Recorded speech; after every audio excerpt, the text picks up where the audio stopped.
Welcome back to another create stream where we are attempting, at least, to make a survival horror game. So in the last live stream, what we basically did was flesh out this, let me just give me a second here.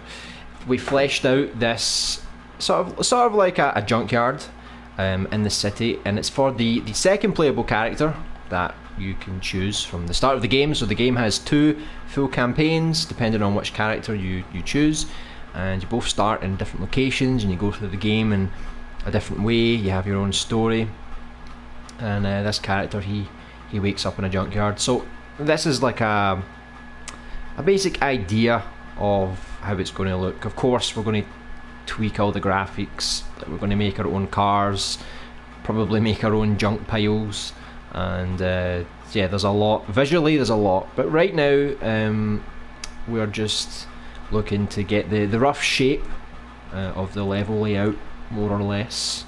And so you can see we've got a path here. We have to go here to pick up an item, which leads us through here, and this is meant to be the garage. This building is just a placeholder, so that will be updated.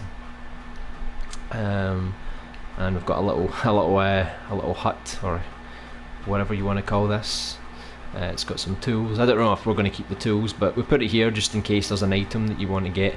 My idea was you would come through this little narrow pathway here to find something here, and then suddenly there's a zombie here that's coming towards you and you're trapped, so you've got no choice but to face the zombie.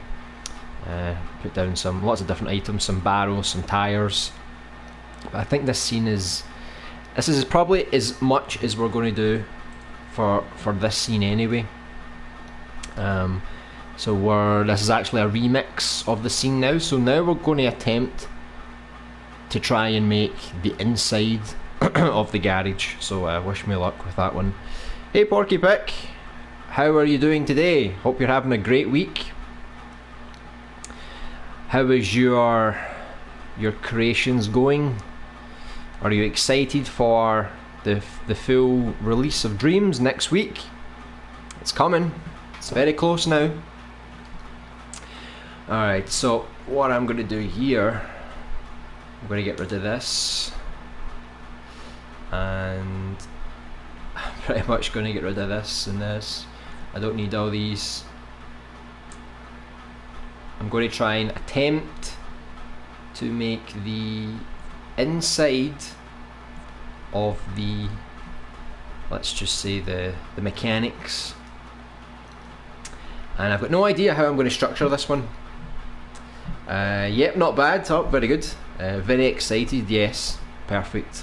Do you have any projects that you're going to try and release once the new version comes out? Will you play the story mode? Because I know a lot of people are interested in trying out art stream. Let's see, mechanics. I'm just going to look for some pictures here to see everything we need for inside the mechanics.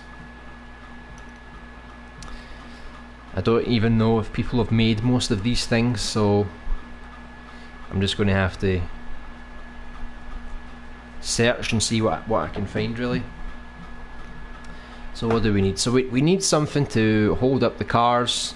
We need some tools, obviously. Some toolboxes. Again, we can use the tires from before, put them on the ground. I kind of wanted to make this a 2-story building, so you had to go upstairs and there's like an extra office upstairs, and there's a back room that you can go through, because the first playable character, she goes through the job centre. There's lots of locations that she needs to go through. So this mechanics building is kind of like the second character's introduction to the game. So I need to have a few rooms that you can unlock and find items before I unleash you on into the hospital. Alright, so I'm just having a look at some items here. Looks okay. I'm in collaboration with a guy to to put out some new things. Oh, good. What kind? Are you still working on your horror level? Your the I can't remember the name. Sorry. It's like Outlast with the camera. I hope you keep working on it. Right, let me see if I can find a toolbox. Do we have toolboxes? This looks good. It's a smaller one. I guess that can do as well. I was looking for more like this kind of toolbox, a giant one. Although I don't want the thermal to go too high. I might not even be able to place this. Just managed to place it. Look at that, 123% graphics. I didn't even know that was possible to go that high. But oh, okay, fair enough. But obviously we don't need all this stuff, so goodbye. I'll get rid of all. Oh, not the floor. Just need to get rid of the some of the items I definitely won't need. Like, I'll probably keep maybe one of the cars. I mean, this is a junk car. Screw it, get rid of it. So we're not going to see any of these items inside, so it's good to just get rid of everything. I'll keep like one of some items. Maybe I'll use a barrel inside. I don't know yet. Oh, is that the last zombie? I just not one here. Yeah, I don't know if there's a better way to do this, but normally I just remix and then keep like some items that I can reuse for the next scene. These won't be in the scene. The TV, I might put the TV in, for example. But a lot of these items here, maybe the pallets as well, I could maybe put one inside. So you can see that put it down from 123 to 95. That's good enough. Get rid of that.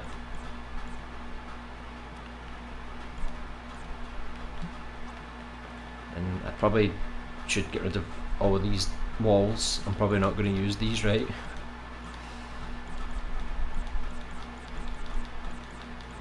We're almost starting from fresh. Just keeping a couple of things because I might forget how to find certain items and things, so it's good to keep some things that you can easily grab. Because I know in Little Big Planet you could heart items and things, so it's like a bookmark. I probably could do the same thing here. I don't know if I can heart things, but I can definitely put things in a folder. So like, alright, we used this window in a scene, so I could make like a little folder to a little creation folder to say every item that we've used. That way I can just go back in and pick up things I used in previous scenes. So that's probably I don't know why I never thought of that before, but yeah, that's definitely something I need to start doing, so I don't have to keep remixing all of these scenes all the time. Okay, so the idea in my head, the idea is that once you come through from the outside, over here there'll be like a little storage room, and here there's some stairs that go up to the top floor, and there's like an office on the top floor, and maybe the top floor goes round the mechanics. Maybe you can find an item upstairs, and then downstairs we've got all the cars on both sides, and there will be another shutter, I guess, here with a door. But all the zombies, they're all outside on the street banging the shutters. My god, me too. Yeah, I hope so.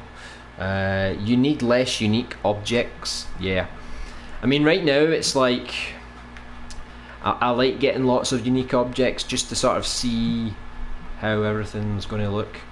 For example, I probably don't need these tires. Like, I could... Oh, not like that though. I don't know how far... How... The person is scoped in insanely far. I probably don't need those tires because I've already got some tires there. And... I guess it's good to have two, but it's not so essential. It was mostly just this tool thing I was looking for. I suppose it doesn't hurt. But yeah, I'll definitely reduce the detail if and when it's necessary. It's the same with these cars because I need to come up with lots of different cars and different colours, so that's probably what I'm going to do. I'm probably just going to obviously duplicate the same car. Just try and change the colour a little bit. Hold on, I need to scope into the right the right section. So we'll just we'll make this like a nice red car. There you go.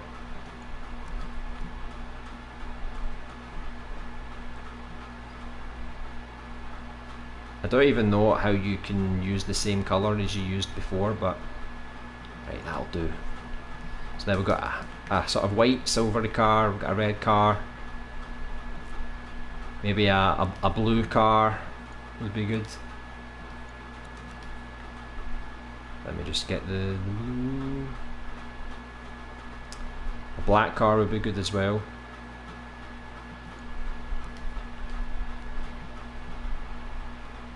I sent you my, is that a template human character? Not the best proportion, I think, but I tried to make it clean. All good, that's really handy.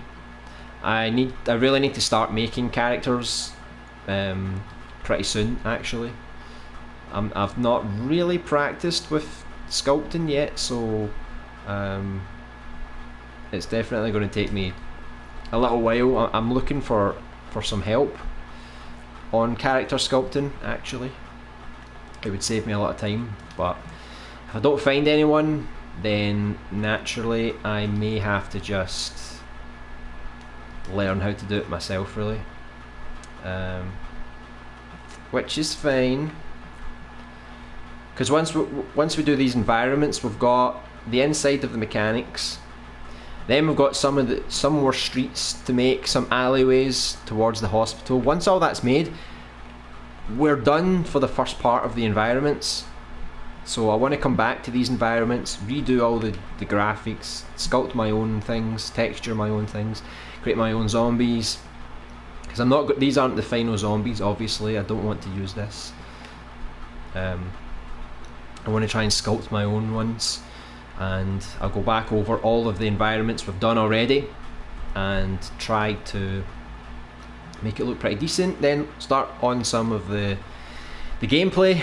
So I'm already working on the inventory system, the menu for the inventory system, and we need to get the gameplay working for the amount of damage you deal when you shoot or when you take damage, and transitions, going through the doors, the little transition with the animation with the doors and going between scenes. So once all that's done, then we'll go back to the environments and we'll start the hospital, because the hospital is going to be the large bulk of the game, really. So there's a lot of work to do, but I'm still hopeful that we can finish this for this year. Still pretty hopeful. Right, I'm going to make maybe one last car. Make it like make it slightly more silver. Maybe that looks a bit better.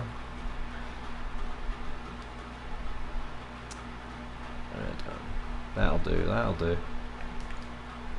Alright, so we got a bunch of different car colours, and we've got our toolbox here.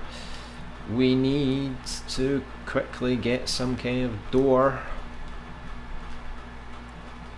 Let me see. Well, that looks like a great door. a door that I can't see. Let's see, what kind of door would we use? See, it's in a mechanics, so I don't want a nice door, I want a sort of worn down kind of door. I don't know if that would look, maybe that would look okay. Oh, what the hell is this? The person has put on some weird some weird rulers, and the handle's a little bit off, but and there's a puppet attached to the door. Out of principle, I'm not going to use that one, right? Let's see, what else do we have? Yeah, I really need to make a collection of doors so I don't have to keep looking all the time. Oh, there you go, a garage door. We were looking for those the other day. We found this one, but this one looks quite good. This one looks alright. Could definitely use that to make it look a bit different. It's a bit wider as well, because this one is like a single layer. This is a bit wider. So that will save us some time looking for that.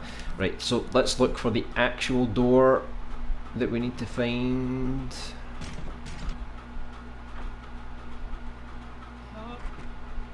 If I can't find it, I'll just use a basic door, and we'll just have to make do for now. I wanted more of a, less of a house door, more of a industrial door.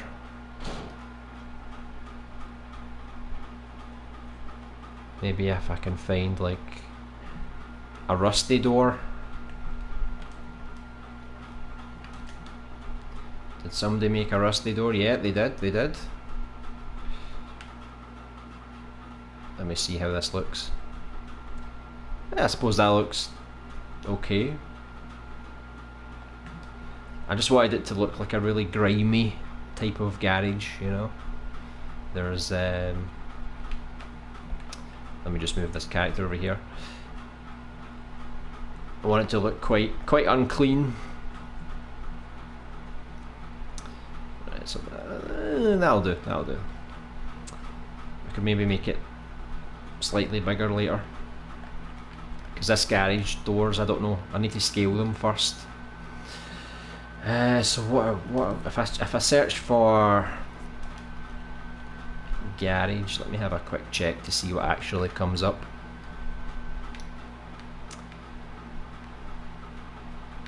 It's inside people's houses.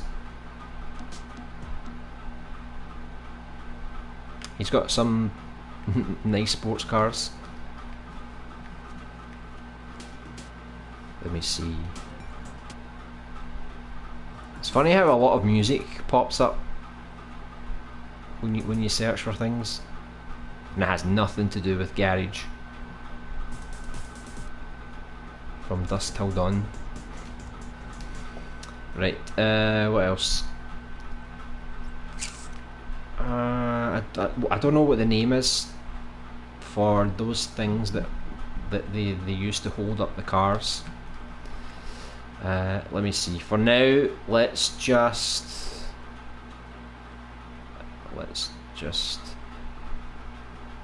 we'll put some cars. Some are in the air, right? We'll just pretend they're being suspended by an actual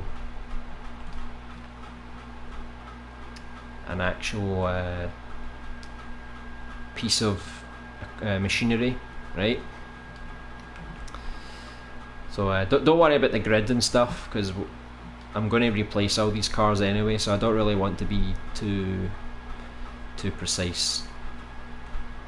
As long as it gets the job done for now, just so we can get the size of the area, you know. So they're currently suspended. This one, they're working in this car.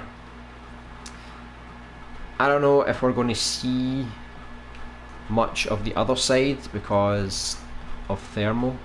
I might just keep the camera angles like this, so You come in through here, there's a door here.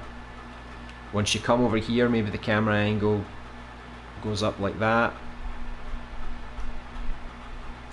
And then once you come here, it goes like that. So I'm probably not going to turn the camera around, so I'm not going to worry too much about the other side. That's what we need. We need I can easily make a staircase on my own, but just for quickness sake, I want to try and just get a really quick one. This one looks alright. This is pretty much what I was looking for. One that it's like an industrial one. Just having a quick check to see if there's anything else. There's another one here. Some really, see, this is the kind of stairs I probably would have made if I couldn't find anything. I think we'll just go with the first one. I think the first one was good enough, right?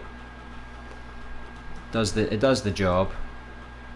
Right, I just need to figure out how I'm going to do this, because I wanted it to go above this door.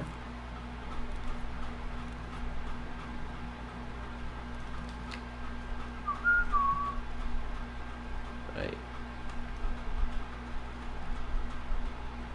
Let me just see. I'm going to have to move this back a little bit.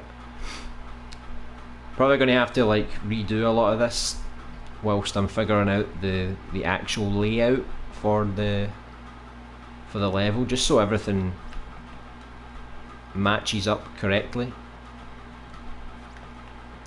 So I'll bring this over a little bit.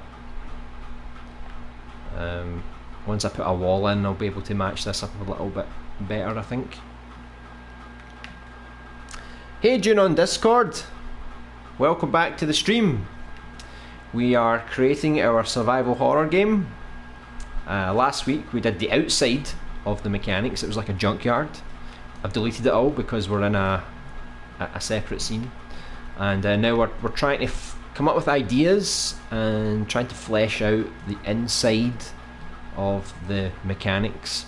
And it's going to be a really cool scene, because once you come into the mechanics, the owner, he's a bit on edge, because the zombies, they're trying to break through the shutters, the doors, the windows, and he's sitting there with a shotgun, and you come in and he feels a bit threatened, and he threatens you, and all you can hear is the zombies trying to burst their way through.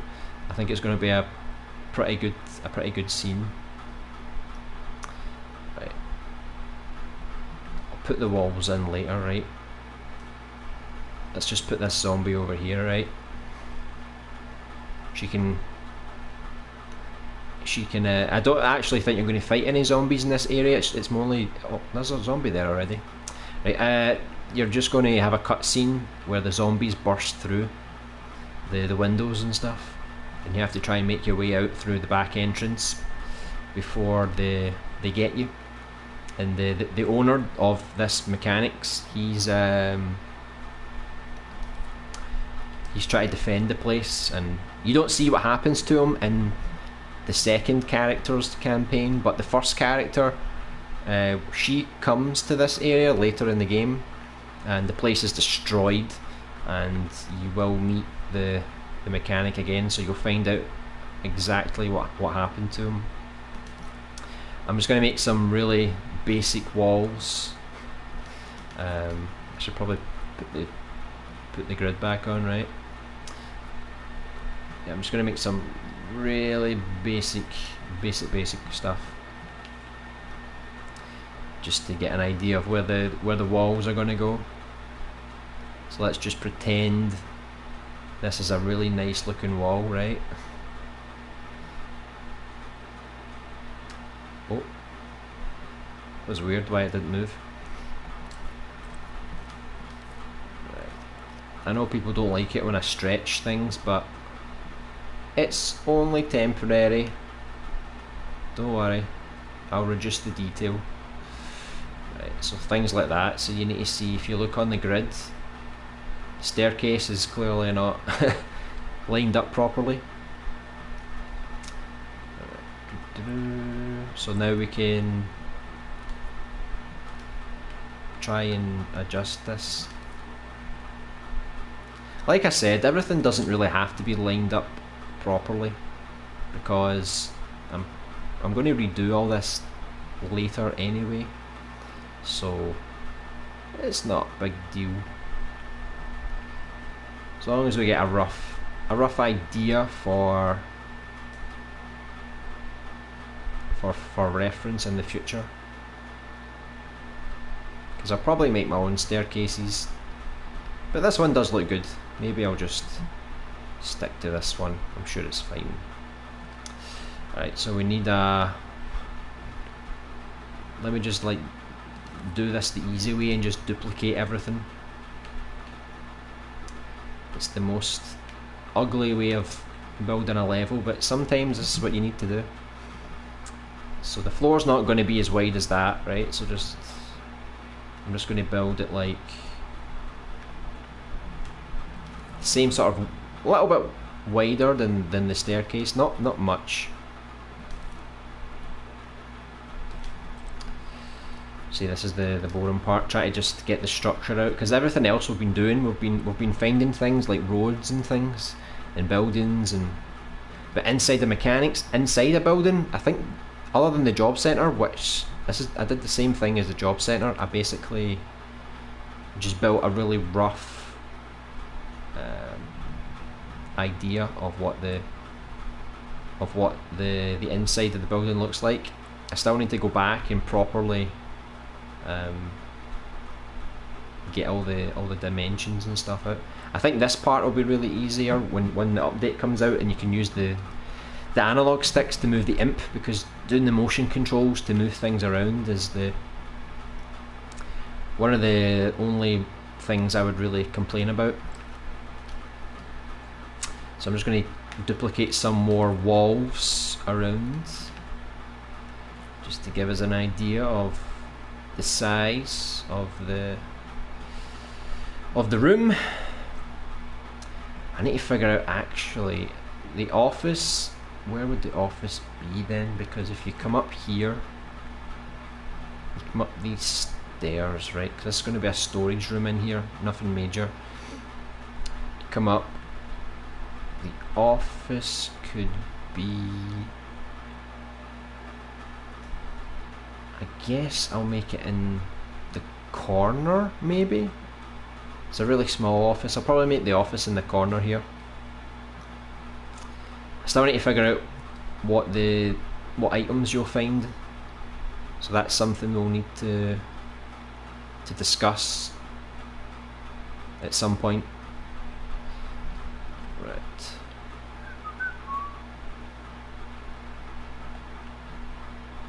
Right, I'll just expand this a little bit.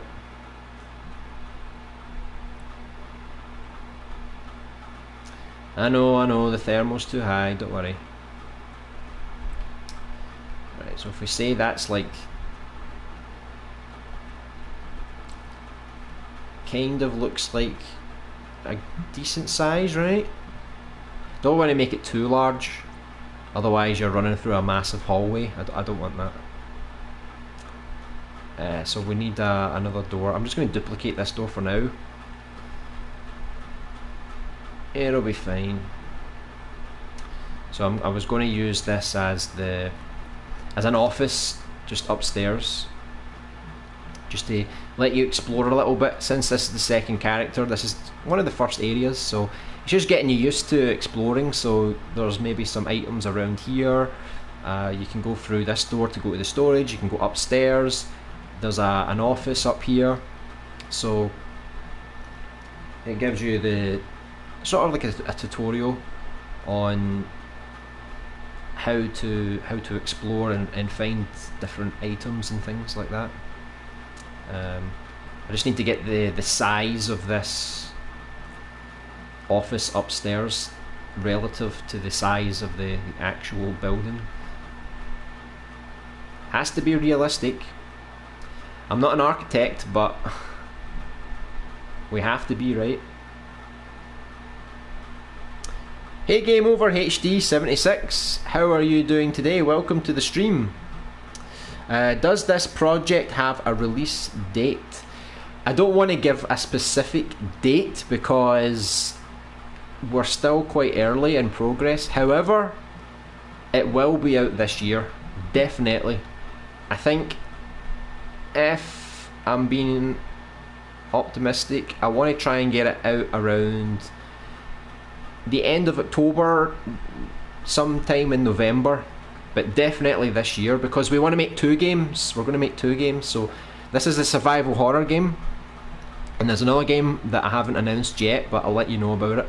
It's a first-person horror game, and it's also going to come out around the same time. So we'll have 2 games out, one in October, one in November. But I just need to. Right now, I've only been working on this during the streams, because I'm working on a small level, which I'll probably release when Dreams comes out, the full game, and after that's released, I can spend more time making this, even off stream, because I think we need to bump up the progress. But I think by the end of February, we should have all the areas for the street. We should have the menus, the inventory, some gameplay. Hopefully we have some sculpts, some characters, and some zombies made. Depends if I can find help. If not, and I have to make them myself, it's probably going to take a bit longer. But yeah, we're going to have to work really hard, but I'm determined to get this out this year. I was looking at the Impies, the awards, and I didn't really release anything, but I would like to have a lot released for the next Impies. I'd love to get nominated for something, so I'll definitely try and get. The plan is to get at least 2 games out every year. It sounds really ambitious, however, I think it's possible. I really do.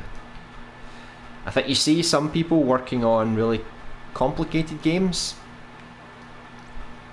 Hold on, I just need to reduce the detail of these walls. You see a lot of people working on some really complicated gameplay, and survival horror is pretty simple. You just point and shoot, and enemies try and attack you. It's pretty simple, you know, there's not much to it. I just need to worry about animations. So I don't think the gameplay is going to take me too long to sort out. So really it's just down to creating cutscenes and doing the animations. That'll be the most time consuming parts, I think. But apart from that, I think we'll do alright. I think we'll finish this in no time. And that was me just reducing the detail, because when you use the stretch tool, even though it looks like a really basic wall, it actually uses a lot of thermal, so you really need to reduce that detail. But like I keep saying, we'll solve all of these problems after the first draft, because these are all just basic drafts. Once we get a rough level layout, we know how the gameplay is going to work, where the items are, how you unlock certain doors, where the zombies are. Then I'll go back over everything and pretty much try and get the graphics, the lighting, everything perfect. And there's going to be 2 demos, 2 full demos that are going to come out for the game. So I want to get 2 demos out, maybe get one out within the next few months, maybe, and then the second demo I'll probably hold on to it a little bit longer, just till maybe a month before the release of the full game. I'm just waste more thermal here, pull this out a little bit. Right, so this is going to be, when you come up the stairs here, there's going to be a little ledge here you're on, and this is like a sort of like an office. There's going to be a little office in here, because I was going to put the office down here, but I thought, oh, I'll just make a storage room because I need an extra room to show the player how to explore. So we'll pretend this is there's going to be an office in here, right?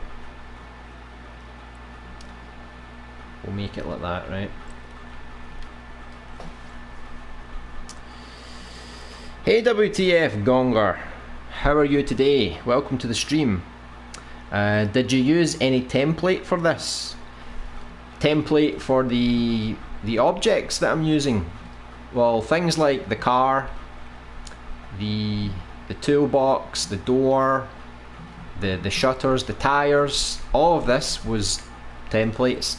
You just search, like there, I searched staircase, we found a staircase, and then we just put the staircase down. So it saves me a lot of time right now because I don't want to waste time making cars and shutters and staircases. It's going to take a long time to actually put things together. And the character, it's actually, I've animated this myself, so he aims and shoots on his own. But I did use a template for the survival horror type characters where you need to turn your whole body and walk. So I used a template for that. But it's very easy to find lots of things. So you don't really need to make all of these objects from scratch. So for example, if I just look for, I'm looking for a desk, like an office desk, right? So you're going to get, hopefully if it loads. Oh, what is going on? That's never happened before. Typical, just when I want to show you something, it doesn't work. Hold on. I don't know if there's problems with the servers right now.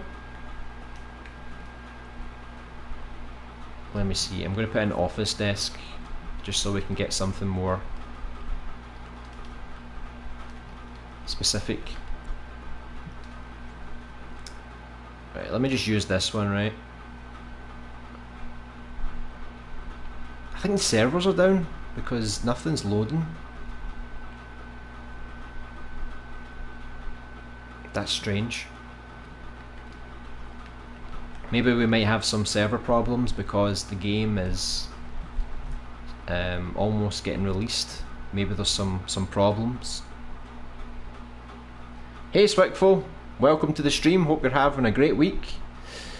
Servers down, that's a first, yeah. It's a first for me. I mean, I don't know what's going on. Nothing seems to be working. Everything was fine until I wanted to show something off. I'm just going to back out a little bit just to see if I can reload it. Let me see if the levels are working. Well, the levels seem to be working okay. Oh, that looks nice.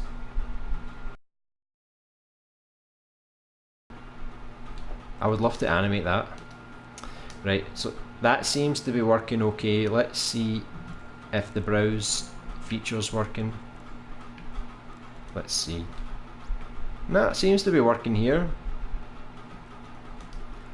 Let me go back into the level and see if we can search now. Works now. That's weird.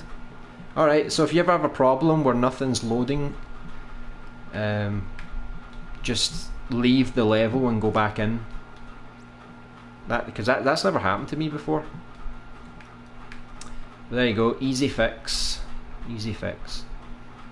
Right, so if you want to get like a desk, right? Let's go for something super simple.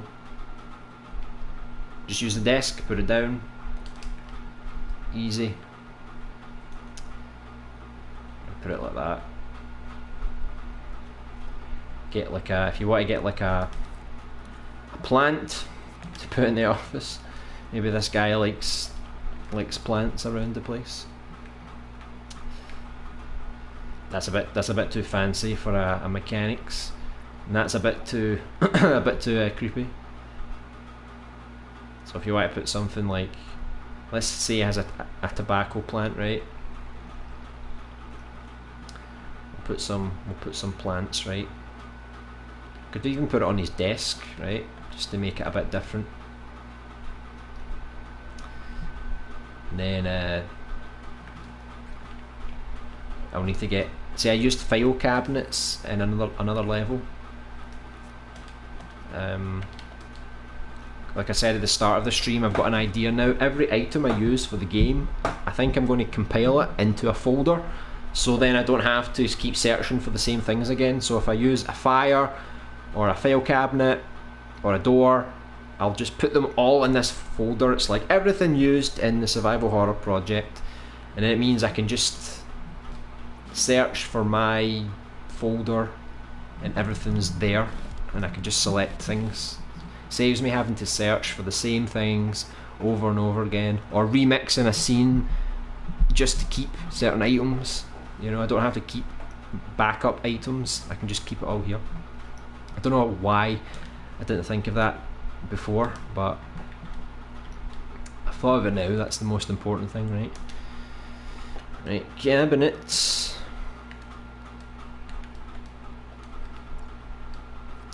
What? So you have to write file cabinet in order to get more. So the search is very sensitive. If you write file cabinets, it's only going to come up file cabinets. It won't come up file cabinet. So a little bit of a search problem. Right, let's throw down this, right. Oh, huge. I forgot how massive these cabinets were.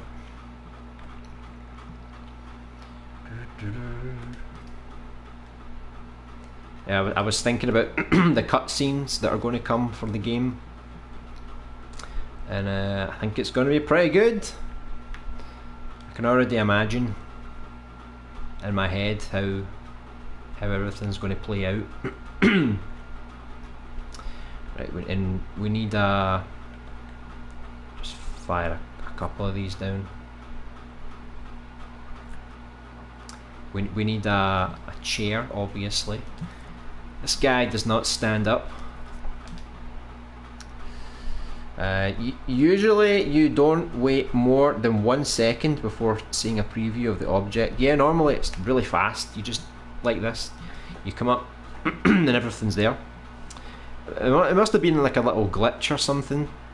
But yeah, like I said, just leave the level and come back in, and it solved itself, thankfully. Can you use a VR controller as well? Because I saw that somewhere. The PlayStation Move controllers, yeah, you can use those. So you can use them for general creating if you want. You don't have to use the controller, the normal controller. You can use the Move controllers. But a lot of people use them specifically for sculpting characters because it's easier to, I guess, to form shapes and things. But yeah, if you want to use the Move controllers, go for it. The VR controllers, it's fine. They just don't have VR support for the headset, so that'll come later in an update. But what they do have is you can use the Move controllers. I've only got one Move controller. I still need to buy another one because I want to actually try sculpting. I just need to find one that's a good price because they're very expensive these days. Because of VR, the price went whew. So I'll need to invest a little bit if I want to get one. It's quite difficult to find a single controller.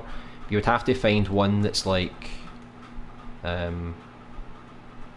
that's used if you want to find one that's a bit cheaper.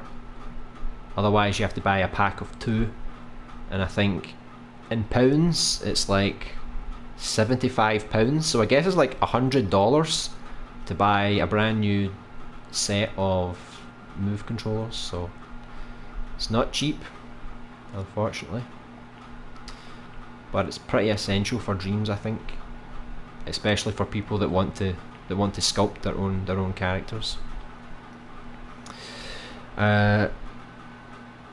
Hey Crooked Vulture, nice to see you again. Hope you're having a great week. Welcome back to the stream. Hey LB8, I hope you're having a great week so far. Not long left to wait now. Yeah, very close. Very close. And I'm even happier because they announced that all early access owners will get the full game on Tuesday. So that's changed my plans a little bit.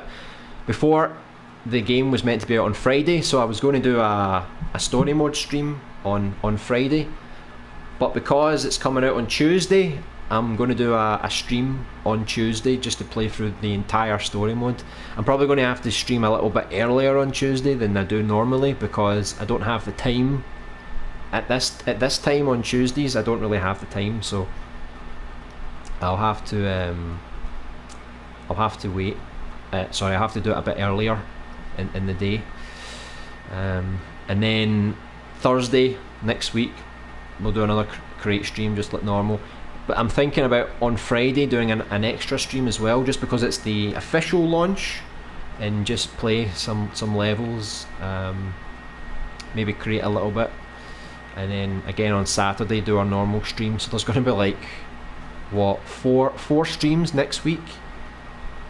But it's the launch of Dreams. You've got to go all out and try and do something, right? Right, does this... Maybe I should put like a fan in this guy's room. A ceiling fan or something. I know I use a lot of objects, but I just want to see if I can make some good stuff. Whoa, look at the side. Oh, that one's better. Thermal wise, that one looks a lot better. Looks a bit futuristic though. It's got like lights underneath it. I don't think we really need lights, to be honest. I think this has lights as well. They all have lights. Oh, I guess we can use lights. This one looks okay because it's more worn down.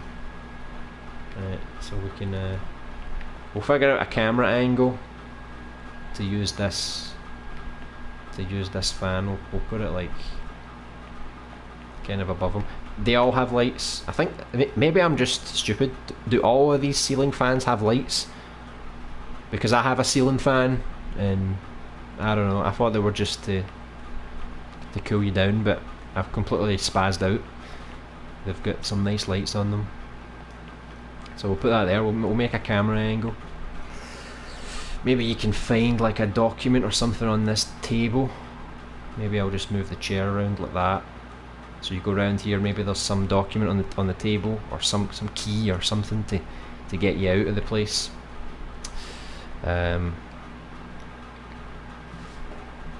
Thanks for the answer. Yeah, no problem. So yeah, if you're going to get Dreams, use whatever control you want. Is it hard to make the game choose if it's third person or first person? Do you mean if you're making your own level, third or first person? If you're... By default, everything's third person, so you put this character down. For example, I don't know how this is going to work, right? Right, so by default, you are third person, naturally.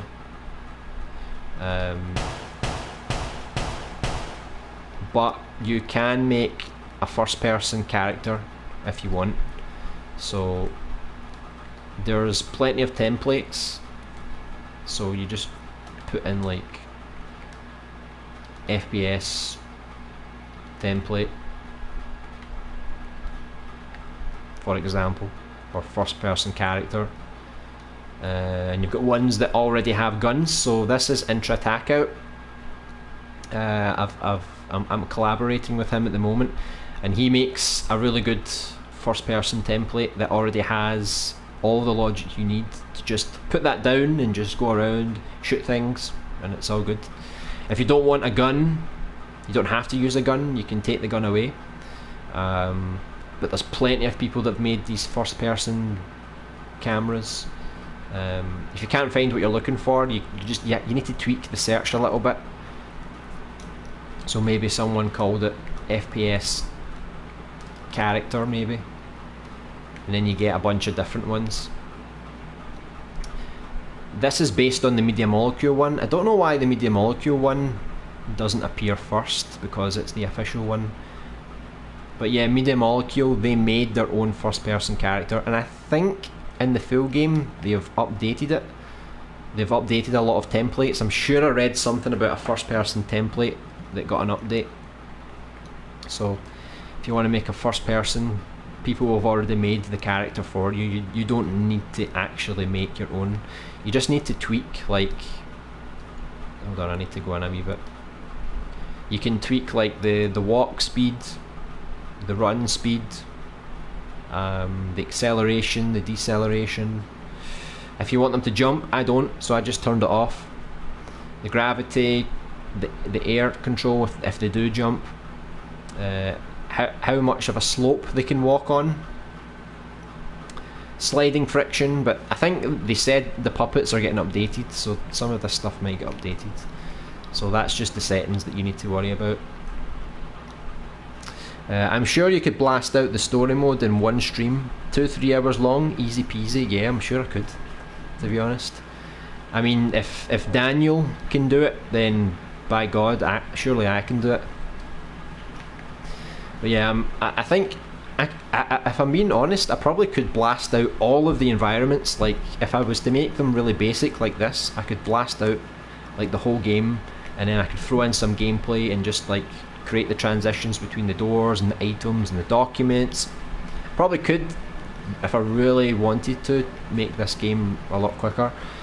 But the graphics side of things, that's the only problem that's going to take me a long time, because I want to replace everything, like the cars, the walls. I need someone to help me build new zombies, main characters, someone who can texture walls, texture the cars. You know, I can't sculpt or texture right now, but I'm going to learn, because this project, I don't want it to get held back because I'm waiting on people to collaborate. So I'd rather take it into my own hands and actually know how to do these things. I'm just going to put like a key. I don't actually know if you're going to pick up a key. Oh, I don't know if you're going to pick up a key. Oh, it's like a Little Big Planet. I don't know if you're going to pick up a key in this section. I'm just going to put it here because we might use it as an item that you can pick up. Maybe it opens up a door or something. So we'll put it there, and we'll need to adjust it so that it shines a little bit, because people were worried that it might be a bit too difficult to find items. So if you come in here, I'm sure you can find that key, right? I mean, I know it blends a bit with the desk, but I can make it glow or sparkle or something. Hey Nivy Artist, welcome back to the stream. Hope you're having a great week. What's happening? We're doing quite well. We finished outside of the junkyard. Now we're doing the inside. It's like a mechanics place. So we're just getting a rough sort of structure. I'm probably not going to detail this side because I think the camera is going to focus mostly on this side. Maybe I'll put some cars here. Maybe there's a camera angle that looks between the cars. But mostly we're just going to do a bunch of cars here. This one, it's not floating by magic. I just need to build the... I don't know what you call it in the mechanics. They use the thing to elevate the cars. I don't know what it's called. I'll need to research or build it myself. But yeah, they're working on the cars. And this is going to be like a really small storage room. Really, really small. And up here, we're just making like a little office, just to give you a few different areas to explore. And the zombies, they're going to be outside in the street, and they're going to be bashing against the shutter, trying to get in. I've got an idea that once you go through the storage room, you pick something up and then you hear something happening outside, like a scream or a gunshot, and then once you leave the storage room, that's when the zombies burst through the windows and the guy's there with a shotgun trying to kill them all. And you pretty much need to run away, because I don't know how many zombies I can put in one scene, but I'm going to try and make it so, yeah, you're going to die if you don't run. I don't know if I'll make a... I'll need to make some space here so you can actually get to that staircase actually.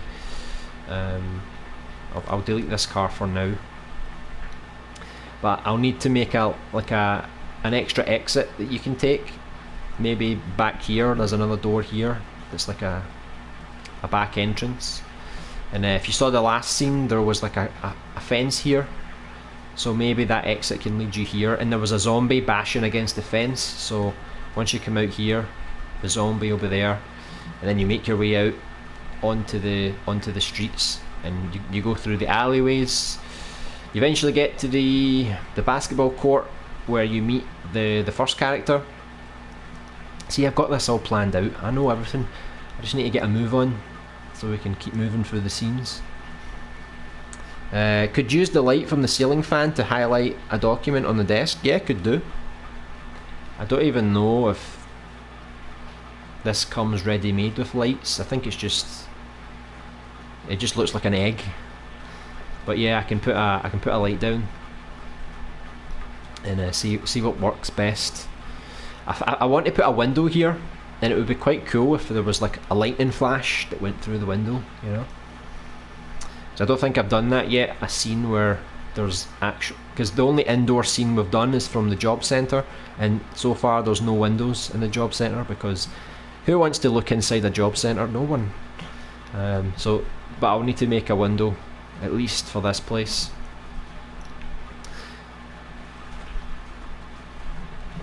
Hold on, let me scroll up a little bit here. That's cool, yeah. Your game looks like it's coming along nicely, by the way. I think you could be on to a winner with this. I hope so. I hope so. Because I mean, like, when you look at it right now, it's obviously really basic, but that's the point, right? But I can see it in my head. I can see it. I think once we get the graphics looking good, gameplay, animations, the actual gameplay, that, you know, I think it's going to be pretty good. And I don't know if anyone else is making a survival horror game. I don't think there is, so maybe this could be one of the only survival horror games that comes out. Who knows? But I'm curious, when a lot of people buy the full game of Dreams, how many more people are going to jump into the game. So maybe as more people join, we have tons more projects, and maybe more people make survival horror games.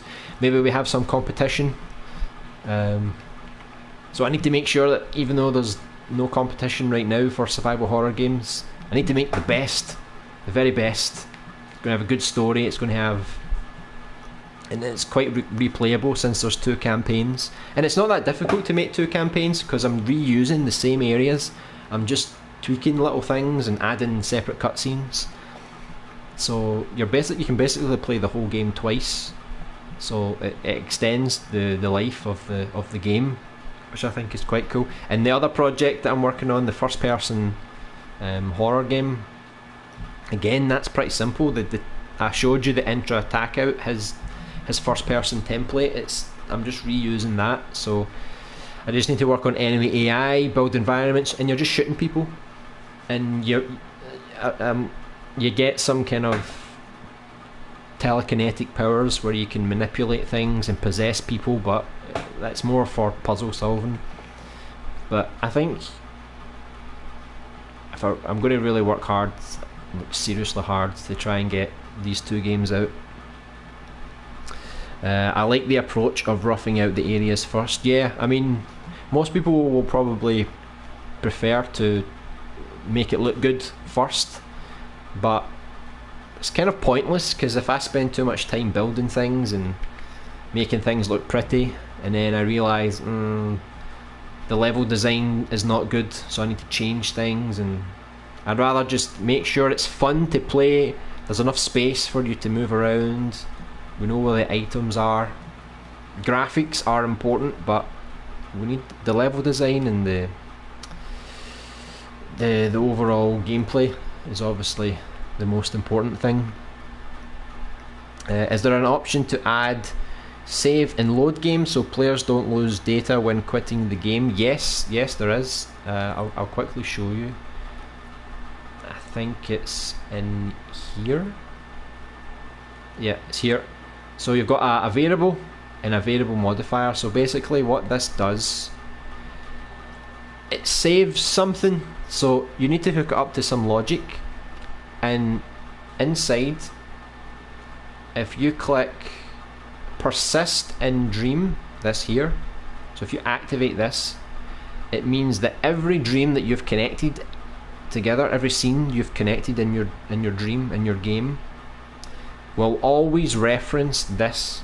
It will save this. So it could be how much health you have, how much money you have, how much ammo you have.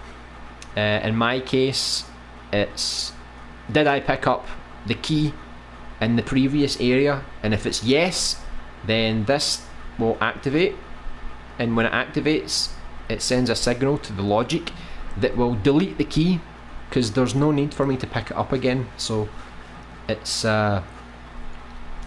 you basically use the variable with the logic, and it means, because I really need to use it since I'm going back and forward between areas all the time. Like if there was a key here and I didn't pick it up and I left this room, and I come back in, the key still needs to be there.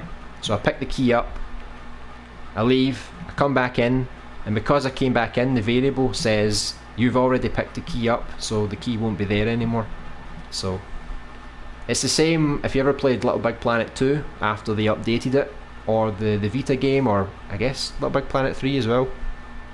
They have is it a memorizer, it's called? Works the same way, just that the memorizer in Little Big Planet was limited. You could only save so much data, but in Dreams, every single dream has its own save file, I guess. So long story short, yes, you can use the variables to save and load your game.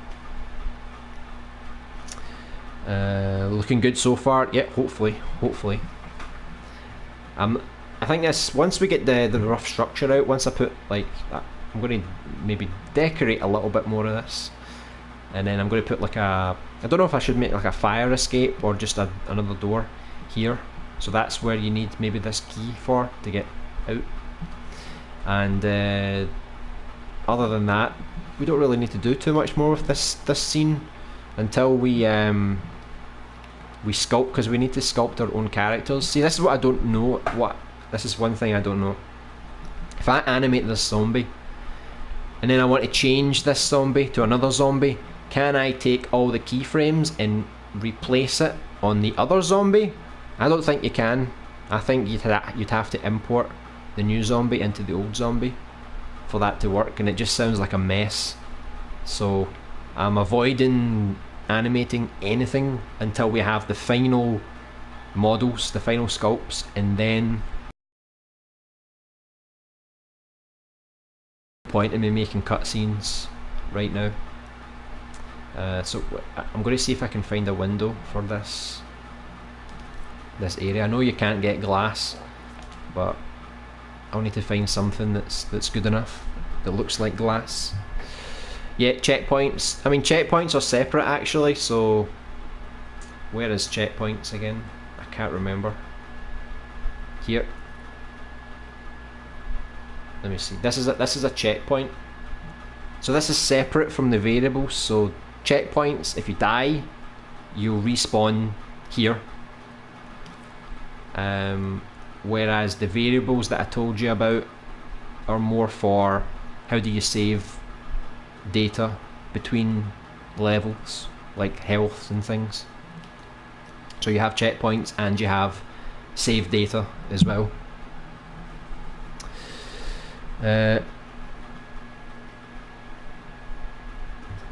Yes, there is the ability to do all of those things. Yep, exactly. Yeah, it's pretty sick. We're going to see a nice bump in Dreamers after the full release, hopefully, because it would be nice to see a ton of more projects getting started. I know some people that have been commenting on the channel saying that they've pre-ordered the game, and some even saying that they have early access but they didn't really bother because they wanted to wait for the full game, which is fair enough. So hopefully there's a lot of people that can come in and start making really good stuff. Especially people who didn't know anything about early access, because it was on PSN. Maybe people buy games on disc, they don't really pay attention to PSN, so maybe a lot of people walk into the store and they see Dreams and they give it a chance. I'm planning to remake an old popular game. Okay, do you want to tell us what game you're going to make, or is it a secret for now? I'm planning to do a zombie short story at some point in the future. Oh, very nice. That'll be quite good. We can try and tie in our universes together. Maybe that would be cool. There's going to be lots of competitions soon. Oh yeah, definitely. I think there's already a lot of really great creators, like mind-blowing creators already in early access, but I can imagine there's going to be a lot more coming in soon, and a lot of other people that are still learning, like me. I'm still learning how to do all these things. I still need to learn how to sculpt, how to texture, how to paint. I haven't practiced any of these things, so all I know how to do is level design, voice acting, writing stories, planning out environments, in the logic, some logic for gameplay. I'm not super amazing at logic, but enough to make a game. But it's the art side of things that I'm not so good at. That's what I need help with, or what I need to actually practice with, you know. If only there was a way we can make some money from this by monetizing it, that would be cool. Yeah, a lot of people discussed if monetization would actually be good for the game. Some people say yes, some people say no. Definitely it's probably not good to sell your Dreams right now, because obviously people won't get to play a lot of people's levels because they want to make money off it. But definitely if there's a way to like advertise and make money through that way. I mean, the way I'm doing it right now is down the line, if I can actually make lots of games and films and episodes, I set up a Patreon page, and basically if anybody wants to help contribute down the line, there's a Patreon page. So I think that's how people can monetize their creations. Just set up a Patreon page or some kind of donation page, and I'm sure if people love your games or your films or your art and they want to support you just like they support people outside of Dreams, Dreams is no different, you know. Because I put out a video recently when I was talking about the update for this game, and I was saying that, well, I'm going to make games and films on Dreams no matter what. It doesn't matter for me if I make money or not. However, if I want to take it one step further and actually dedicate my more of my time to Dreams and making more games and better games, then obviously I would need to make some monetization in order to do it, because obviously we all have to go to work, right? We don't have tons of free time. But that's the dream. That's everybody's dream. Just to, if you could work on Dreams and get paid for it, it would be perfect. Let me see if I can find any windows. Any big windows. I don't want wee single windows. I hope there will be monetizing or like a partnership. Yeah, partnership would be interesting, because Media Molecule, they do hire people that create really good things, so you could technically get hired by them and make money that way. But definitely if they partner with people and sort of say, okay, we'll pay you like, let's say 3 months wages to make us a short game, then that would be pretty cool. We have that problem again, by the way, where things don't load. I think this is something to do with the servers. Right, hold on, I need to... I'll save this again, go out of the level, come back in again. That's quite a pain. Hopefully that doesn't become a big problem and when the full release comes out. Having to keep going back out all the time, it's annoying.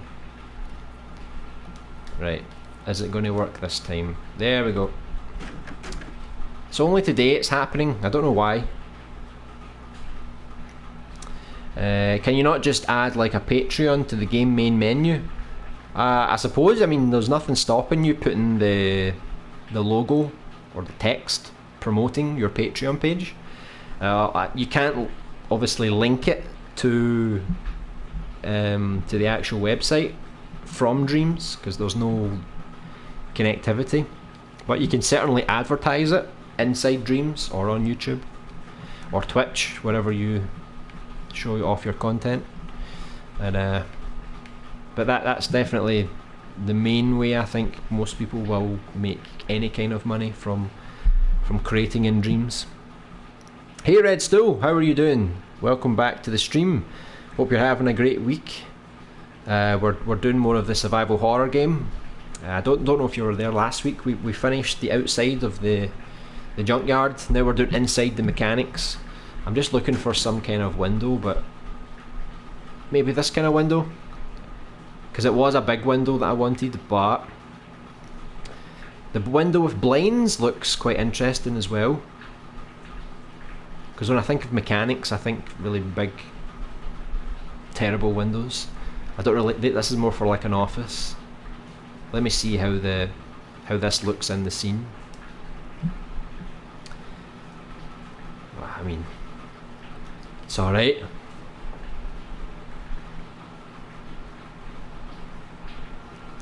I mean, I guess it'll do, right? Just make a couple of them, right? Just side by side. Make it a bit longer. And I don't know how I'm going to. Obviously I need to black this out because you can't actually make glass. So I'm going to have to black these out and put some light coming through. I'm not going to build a city outside. I think that's going to be too much thermal, even if it's a basic thing. It's really just there for lighting, really. So we've got light coming from here. We'll have light coming from here, more or less. We'll fill out the office with a few more things. Maybe I could put like a board on the wall. You know, one of those tacks you put the pieces of paper on. Maybe I can find something like that just to decorate the scene a bit more. Your imp looks cute. It looks like a little angry flame ball. Yeah, I mean, he looks quite happy right now, but don't get on his bad side. He'll be very terrible. I hope that you can actually design your own imp in the future, because right now you can only unlock certain imps. So there's one that looks like a spider, one that looks like an apple or something, but there's a bunch of different ones that you can unlock. But it would be nice if I could actually design my own one, like you could with Sackboy. Hey Least73, how are you doing? Welcome to the stream.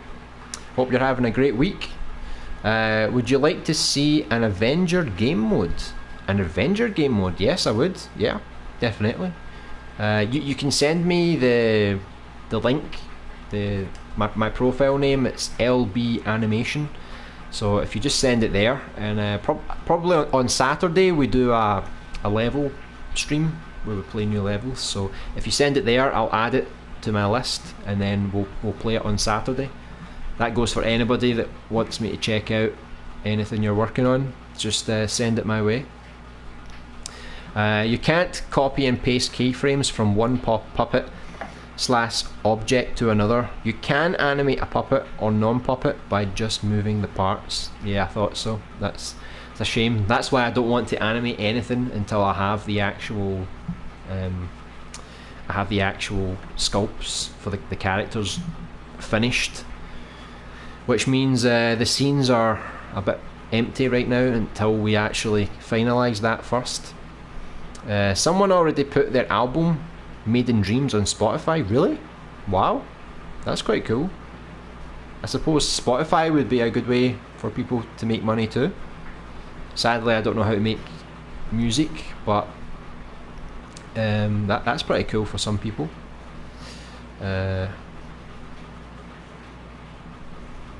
have you settled on a name for the game yet? No, not at all. To be honest, it's like there's so many different ideas for names. I'm still quite happy with Subject, but it's up to everyone else to change my mind if they come up with better ideas.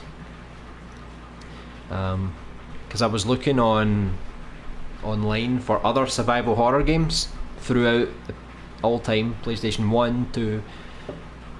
There wasn't really many on 3, so 1 and 2. And all of the names, there's some cool names and then some names are really generic, and I thought, well, the main games that have got interesting names are Resident Evil, Silent Hill, Alone in the Dark, Clock Tower, what was the other one? Eternal something. But there was a lot of other generic survival horror game names, and I don't want to make it generic, I want to make it kind of interesting. Let me see if I can find a board to put on the wall. Oh, someone made a scoreboard? That's quite cool. Olympic Banana. He glitched the scoreboard, how dare he? Something like that. Oh, there we go, something like that, almost like that I can put on the wall. A bulletin board. Maybe that's probably the better thing to search for. Bulletin board. Bulletin board. There's only one, so it doesn't really matter. I suppose the whiteboard would be good, but I don't really think the mechanics would use that. The board on the wall, again, no, it's mostly this I'm looking for, or this. I just want to look to see if I can find one that looks a bit better. Maybe this one looks quite good. This one looks more businessy. A cork board, so it's also called a cork board apparently. So we've got this one and this one. This one's more simple, isn't it?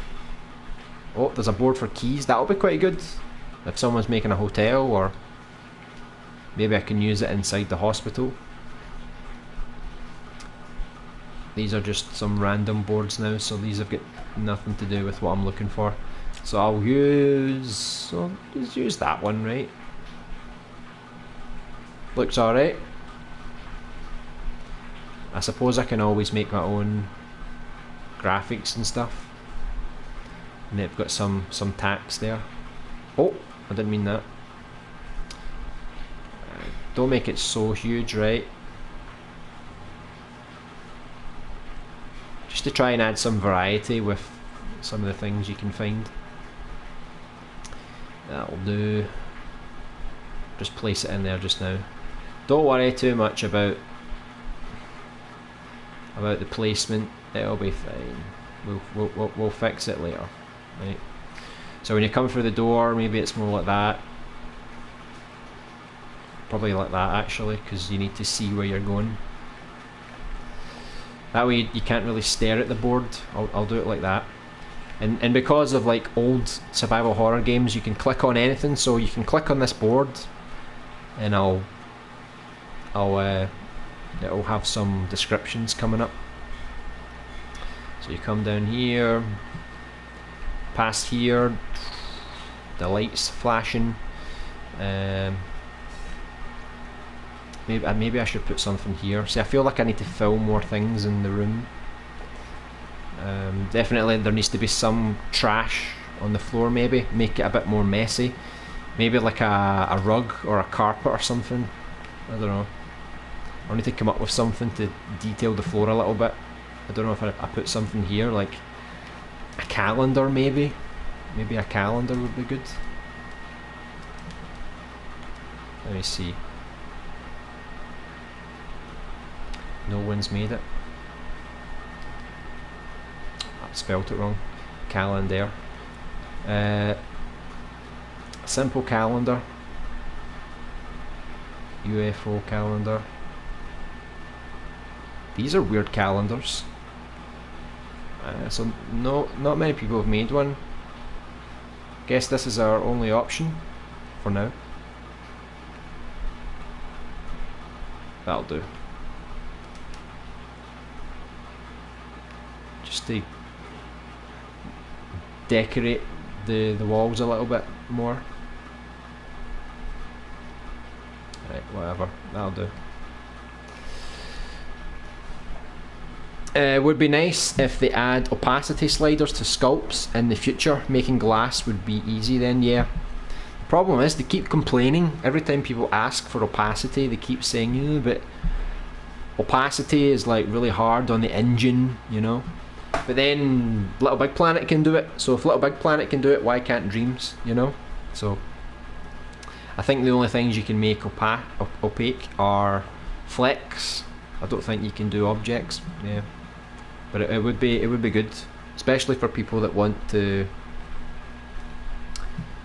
make some kind of ghostly image.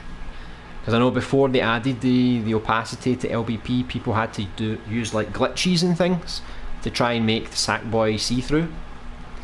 And I don't know, has anyone found like really tricky glitches where they can do things that Media Molecule didn't want them to do, like making transparent characters? It'll be interesting to see if anyone can actually glitch Dreams to add more features that couldn't be done before. Hey Duplex Man, welcome to the stream. Hope you're having a great week. We're busy working on our survival horror here. Attack on Titan, is that what you're looking to make when you get Dreams? That would be pretty cool.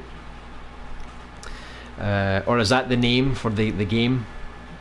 You want to call this Attack on Titan? Attack on... what else could we call it? Attack on Zombieland? I don't know. Yeah, you could literally go anywhere with a name, to be honest. Yeah, because I mean, like, some names are specific to the game, but I don't want to make it too specific, because if we ever do make a sequel, then the name has to be relevant to the game, and I don't want that. So I want it to be like Resident Evil, where it's very vague and it's just a name, you know. The only idea is that I wanted to call it Subject is because all of the, not the zombies, but the sort of the tougher monsters, they were all test subjects, and inside the hospital they took people and they tested on them and experimented on alive and dead, and they were the subjects that became these big monsters. So all of the boss battles throughout the game, it's going to be based on these people that have been mutated by these experiments, and you'll find documents talking about all of them, and you'll face, I don't know how many bosses you'll face in this game, but I'll try and put a fair number in so that it's more than just zombies and casual enemies. I want to make some proper, you know, fearful enemies, you know. And then, because I was thinking, like, originally the idea I had for a game called Subject, it was on Little Big Planet, and it was completely different to this one. But if this game does really well and people want to see a sequel, maybe I could do a second game and use the idea I had from Little Big Planet, and it's the same idea people were tested on, except it's in a facility, a test facility. So if there's a sequel one day, I've already got the ideas for it. Oh, we've got some names coming in here. How about Ward Macabre? That sounds quite interesting. So it means we would need to, if we ever did make a sequel, we would have to use a ward. But I guess there could be a ward in the second game, in the test facility. Would make sense.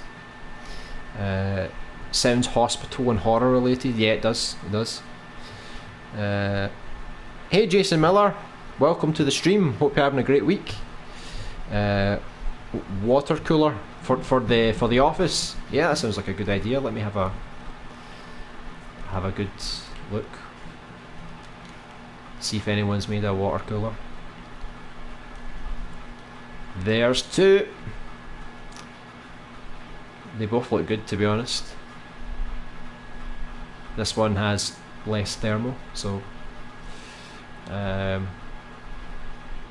just put the water cooler here just now, right? We can always move the placement later. Let's just like put it there for now, right? What else did you suggest? A coat rack? Yeah, a coat rack as well, that's a good idea. Let me see.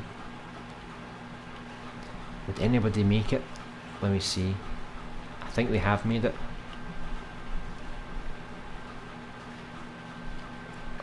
Oh, I didn't think it was going to load there. Ah, there's one here that goes on the wall. It's not a... Well, there's another one here as well. And a really fancy looking one. Maybe one that goes on the wall would be better, maybe? There's this kind of one as well. Or there's this one. I suppose it depends how many people are going to use it, you know? So we can fire a coat rack over here. That's a good idea. Could maybe put some things on top of the shelf at some point. But yeah, that's good. So you come in, you've got the coats. I don't know if anybody will make coats, if anyone's made any clothing that you can just, not on a character, but just like if I search in, if I search clothing, there's a basket. Oh, there's tons of shirts here, look at this. Shirts and shorts clothing.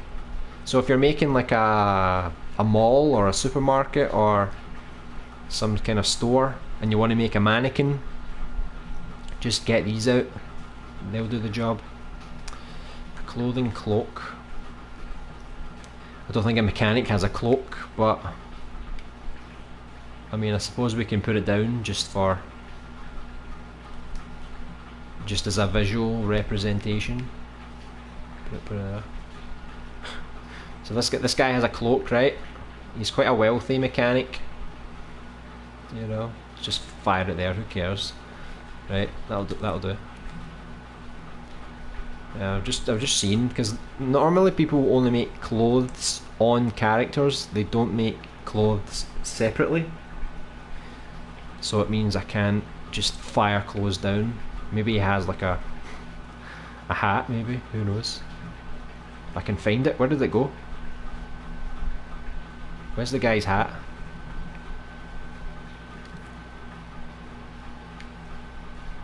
I don't know what happened there, if it glitched.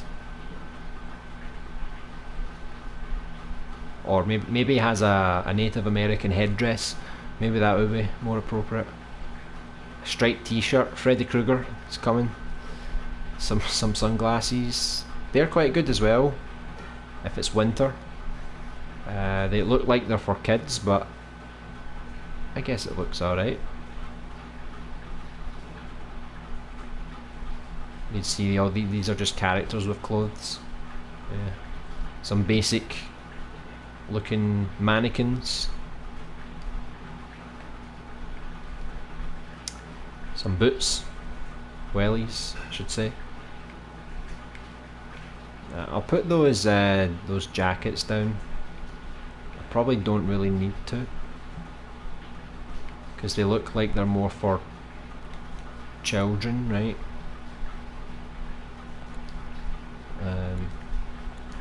Let me see. Just for the visuals, you know. We'll just put it there for now, right? See, it looks alright. Looks a bit better, doesn't it? It's better than a cape. Putting some of these down. I'll fire these over here. I'll get rid of the cape just because I think it was just a joke. Right. Put a couple of these down just for now. Makes more sense, right? Looks a bit better as well. And it gives you another piece of scenery that you can interact with. You can click on it and it'll tell you give you some details. Irrelevant details, but that's a survival horror for you. I'll leave that one up there just in case I want to use it later. But yeah, that looks good so far. And the good thing is I can definitely save thermal, because inside here, every door you go through is a new scene, because it's going to have a loading screen anyway, and it means I can really make more detail. So obviously I'll detail all of this area. This office though will be a separate scene later, so I'll delete all of this stuff and we can add more detail to the office. So once you come through here, this will be even more detailed, and it means we can add more detail around here.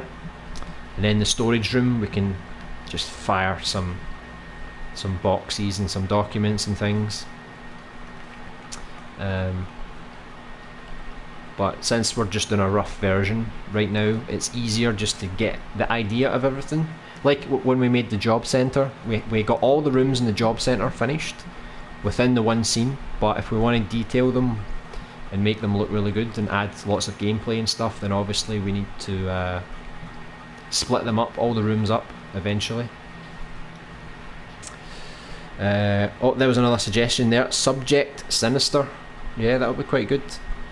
I'll take a note of everybody's suggestions just to keep a note, because I took a note last week. Let me see, what did we have? The suggestions we had last week were Virus of the Dead, a slight tweak on subject called the subjects, Oh I've Been Bitten, The Bitten, or Chomp. Clearly they were jokes, but who knows, right? So I'll write down the suggestions. So Ward, Macabre, and subject sinister. Okay, so I'll keep those noted down. I like your accent, you sound like a professional voice actor. Really? Well, thanks very much. I don't mind voice acting, by the way, so if you ever want me to voice act for you, just let me know. And I don't have to use this accent. I can try and do a really bad American accent if I wanted. If you ever saw, there's a video on the channel, and it's also on Little Big Planet 2. It's called Batman, the Justice League Prologue. It was like one of the major animations I made in Little Big Planet 2. I voiced Batman in that, and I thought it was quite cool. And everyone who watched it, they didn't know it was me. Like people I know in real life, they didn't know. They were watching it, and I told them, oh yeah, I played Batman, and they're like, what? It doesn't sound like you. And I feel quite lucky because we have a lot of good voice actors that are part of the channel and part of Dreams and Little Big Planet. So when we do the voice acting for this project, it's going to be really good. Like I mentioned, I'm working on a really small level right now, which should be out within the next couple of weeks, and the gameplay is like, it's okay, the level design's alright. This was like one of the first levels I've made just for practice, but the voice acting is perfect. Like, wait till you hear the voice acting, it's really good. And hopefully we can get nominated for the best voice acting. That'll be perfect. Certain tools like hide already make sculpts temporarily see-through, so it is possible in the engine. I can't see why they can't just make that a tool in itself. Yeah, I suppose you're right. If technically it's see-through, why don't you just make it see-through in play mode as well? That is strange. Clearly they're too worried about problems, or they just don't want to solve these problems yet. It's like split screen. People want split screen, and then they were like, no, split screen? Are you kidding? That stuff was possible in the PlayStation 1, but the PlayStation 4, PlayStation 5, split screen? No way. The technology is not good enough anymore. It's downgraded. Let me just go back up.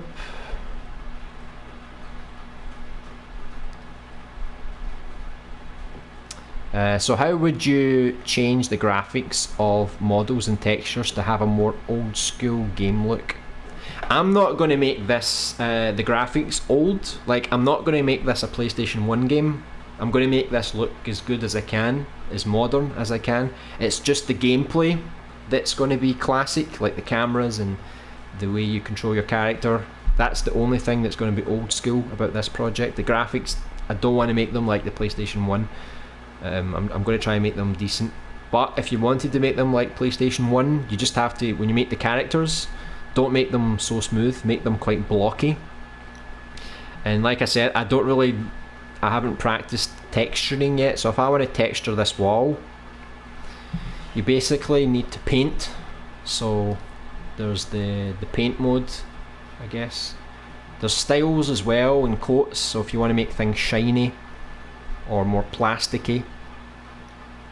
And there's certain finishes you could use to make things look more, like I said, shiny.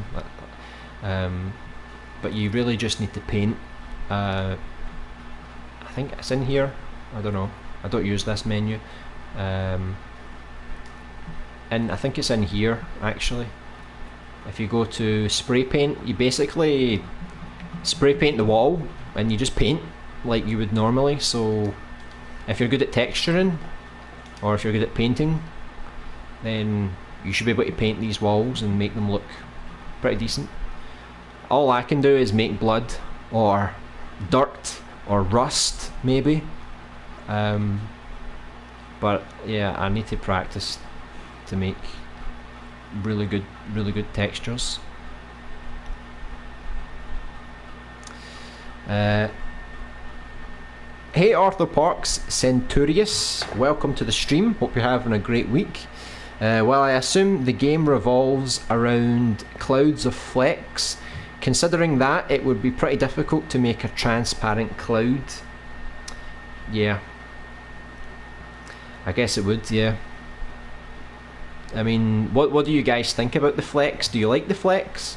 Or do you think they're quite annoying? See, when you look from the distance, when you look at this, you can't see the flecks. It looks good. It's just when you go really close that you can start to see them. The little details, like especially here. If you go inside here, or if you look on the floor. But you can change the pattern of the flecks. I just haven't changed them yet. I don't know where you do it. Is it in here? There's like different settings.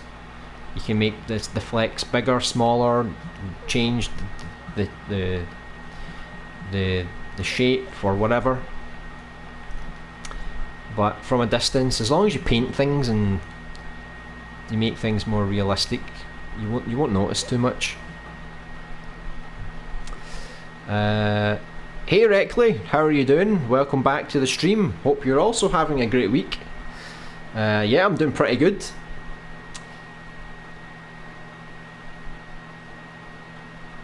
Let me see here.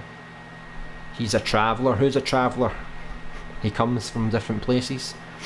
I always find it strange how Resident Evil was named Biohazard in Japan. I feel as though we did get the better name though, more ambiguous. Biohazard sounds rather generic. Yeah, Biohazard does sound a little bit more generic. It's a bit more on the nose. I think Resident Evil 7, they tried to mix the two together. It was like Resident Evil 7 Biohazard. So that was a nice way to mix them all together. But like I said last week, when you think about Resident Evil, it is a strange name, like Resident Evil. It's like the evil that lives next door, you know? But we grew to love the name, so it's a good name. And Silent Hill obviously is the name of the town, so that's perfect. That's pretty cool. What was that other game?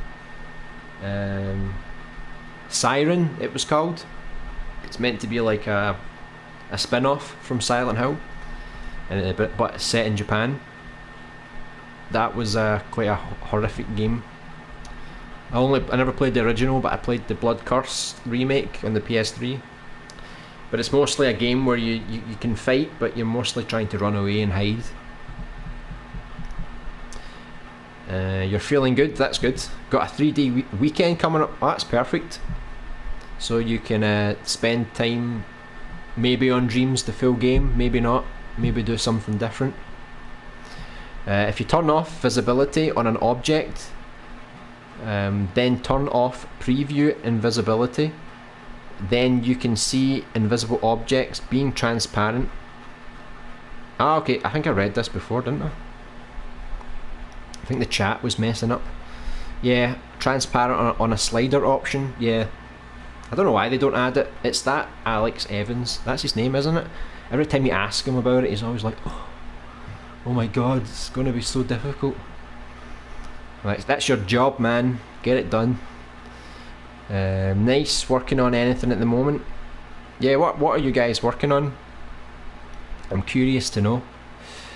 You could find some characters with clothes and rip them off the puppets if you need to. Yeah, that's a good point too. You can do that too.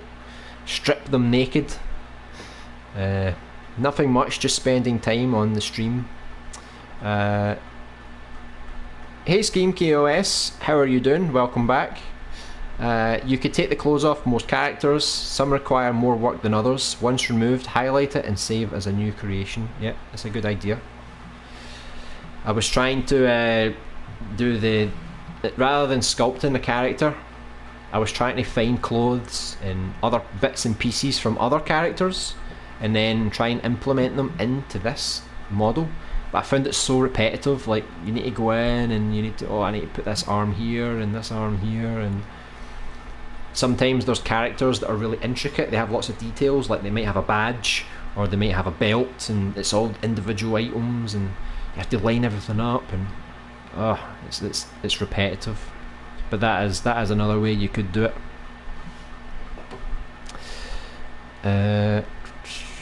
That's what I meant earlier, Red Stool. It's already possible, right? Is it? Well, I'll need to check then. Same game, just jamming. About to jump on Dreams. Go for it. I want to see your next project ASAP. Is every door going to lead to a new scene within Dreams? Yes, every single door is going to lead to a brand new scene. Because since it is a classic survival horror, every door will have an animation. Now I could just do the animation and then respawn you here, but it means that I would need to be even more careful with detail.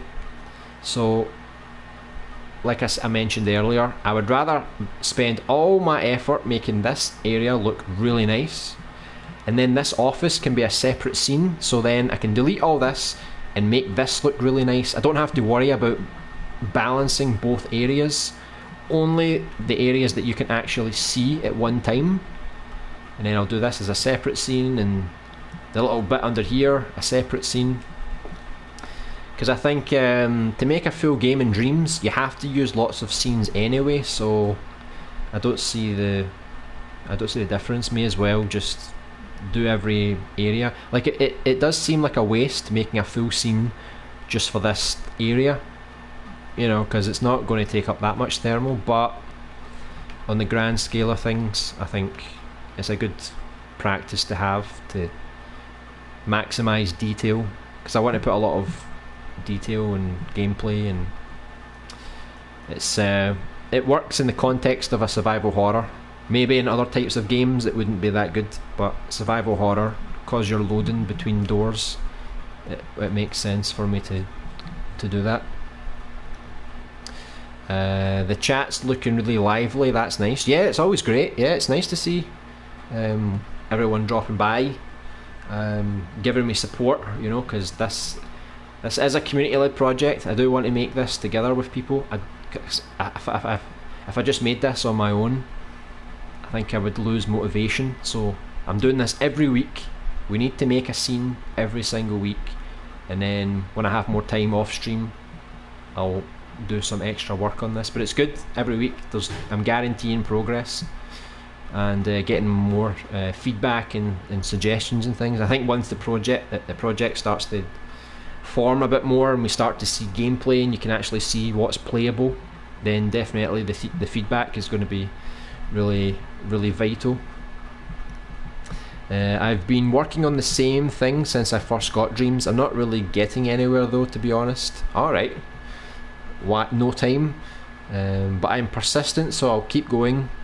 Yeah, new shift patterns at work have crushed my Dreams plans. Yeah, it's not good.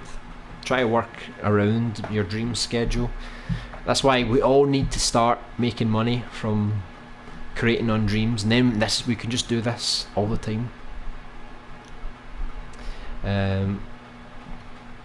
Persistence is, perseverance, sorry, is key. Yeah, it is. I realise that I'm probably really far back on this chat. I'm just taking too long. So perseverance is key.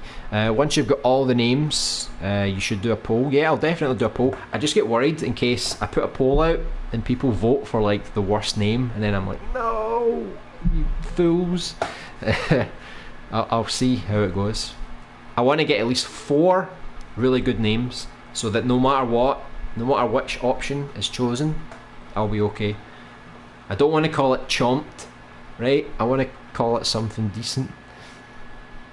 So we'll need to filter through all the names and pick a top 4, and then once we have a top 4, then that's the final poll. But we've got plenty of time to come up with a name until the announcement trailer comes out. We don't need a name until that point, so we've got maybe like half a year, maybe less, maybe like 4 months. 4 months to come up with a name before we make the trailer. Yeah, you're getting there, good. I want to see a pachinko game in Dreams. Maybe a pachinko parlour. That would be quite cool. I think someone did make an arcade room, but only one of the arcade games was playable. So hopefully, because when you use an arcade game, you can go into a different scene. So technically you could have a pachinko parlour and then link each game to a different scene. But it's, obviously if you're going to make tons of games, it's going to take a lot of your time. But it would be good. Someone could make it like a hub and theme it around that, and then maybe you can put people's games, and each cabinet links to a different game that's made in Dreams. That way you don't need to make all the games, you can just link and promote other people's things. Is the game set in the US? Don't know if it's called a job centre over there. Probably the welfare centre. Yeah, plus the spelling would be different. Yeah, I have no idea, to be honest. I think it's, see, because most of the voice actors I have are American, it makes sense that I have to put this in America.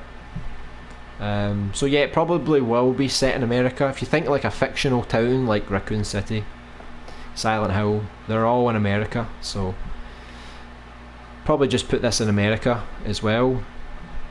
We'll see, but yeah, like I said, most of the voice actors are American, so I don't want to have them trying different accents. Keep the majority with their own original accent, and some of us who don't have an American accent, we'll just have to adapt, or maybe there's one Scottish guy in the game, who knows, we'll need to decide. But yeah, I'll look at, I don't know if I'll do name changes, but I'm sure it doesn't have to be realistic. We can just call it the job centre, and you get the idea, right? If you need graffiti for your game, I could do some for you. I used to paint walls 20 years ago. I hope this was legal. Actually, on the first scene we made, I don't know if you were around, we made an alleyway scene and I had to find some graffiti. Maybe I can find some here. I can show you. So if you look here, like this guy's made a bunch of different kinds of graffiti, plus the can. The graffiti I used, this looks quite nice. Where else was there? I used this one, there's a Sackboy graffiti.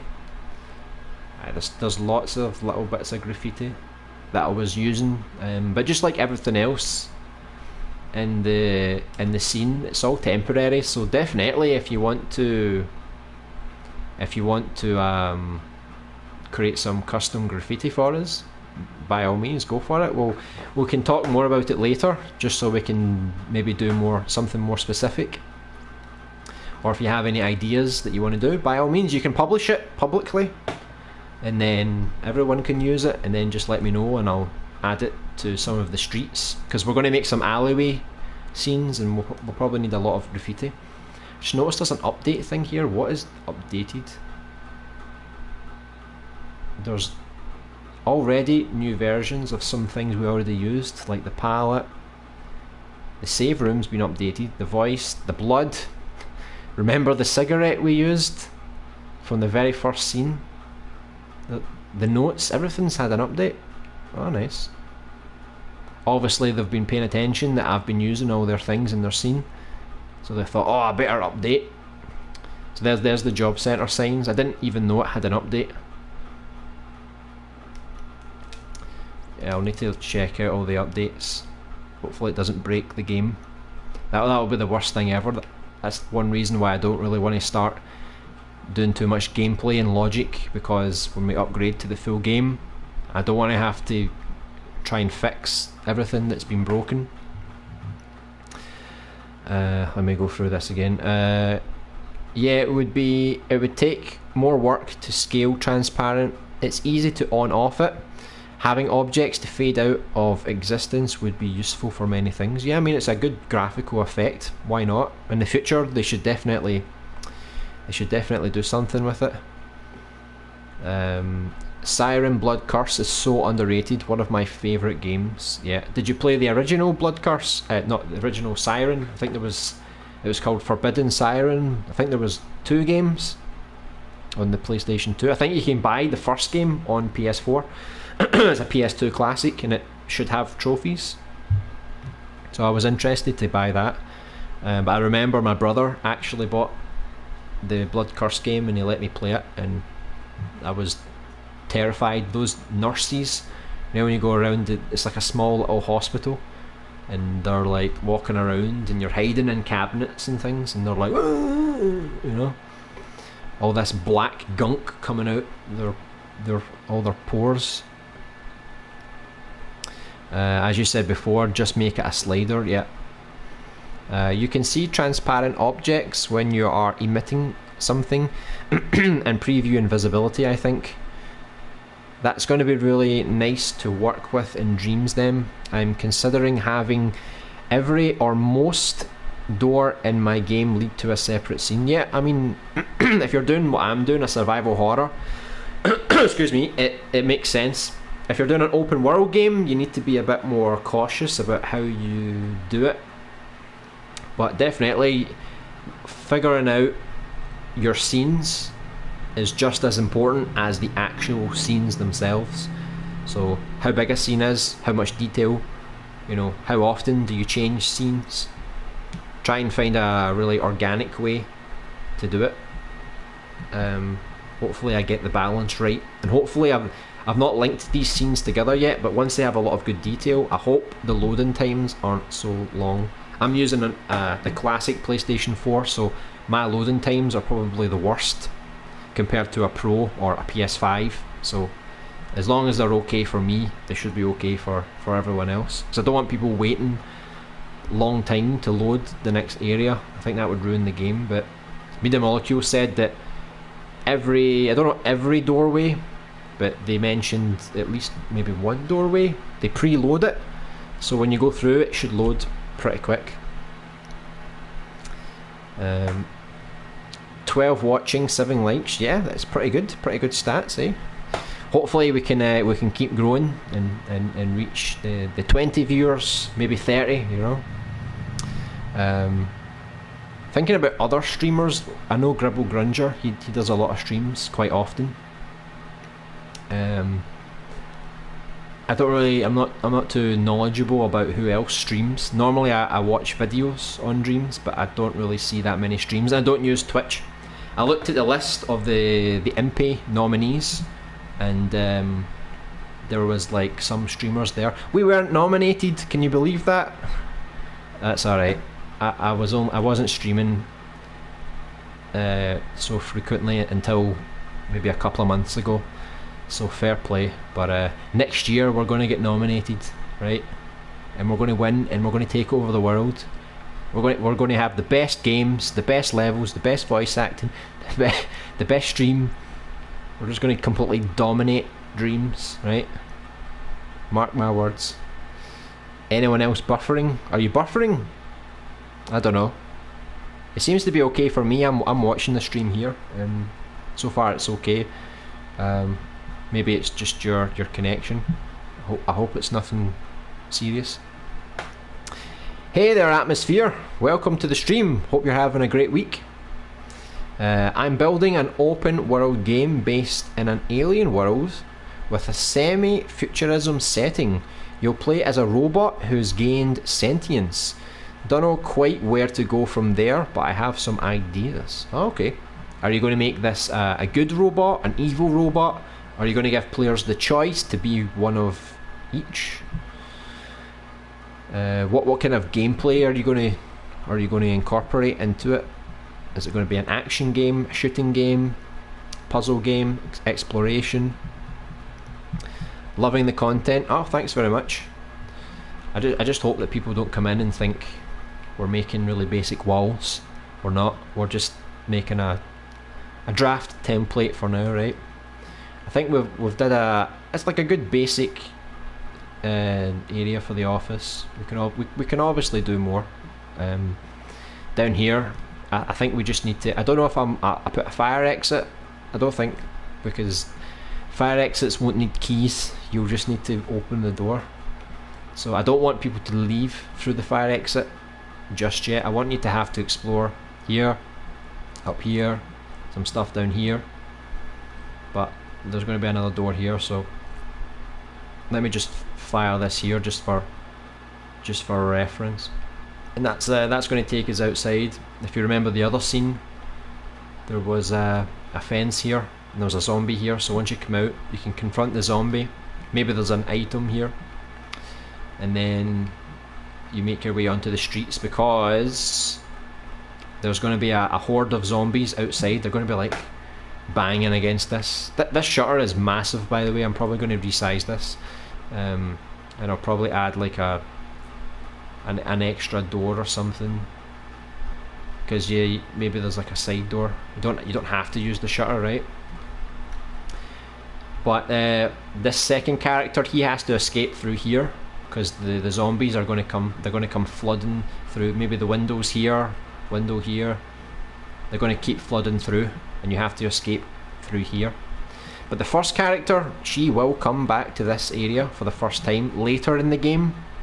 Not quite the end, but closer to the end.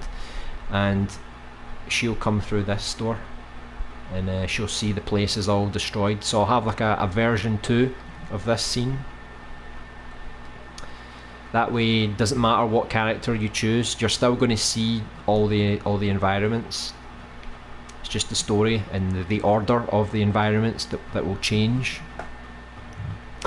I like it already. That's good then. I can't wait to do more with the inventory and getting the gameplay started, so we can start to pick up notes and read notes and pick up items. And I'll maybe make some basic cutscenes, maybe nothing animated, but just to give you an idea of, okay, once we do this happens, and then we go through the doors and we have the door animations. I'm going to start working on those probably off stream, so maybe not next week, but within a few weeks we'll start to be able to play through some of these areas. And does anyone know how to make music, or do you know anyone that's open to making music? Because we definitely need an original soundtrack. That would be pretty good. So if anyone can make something like Resident Evil, you know, like the classic tracks and things, because I don't want to actually use copyright stuff, and I'm not that good at making music anyway. So hopefully, if any of you guys know how to make music, or you know someone who's open to making music for the project. So I think once you put music on top of anything, even a scene that looks awful, the music actually makes it a lot better. And it's going to slowly all come together, and hopefully we can make a demo or some kind of trailer, and not too long. Quality content, thanks very much, I appreciate it. You're a quality viewer, every single one of you, quality viewers. I don't remember updating the job center sign. That's weird. Unless it just tells you everything. Let me see.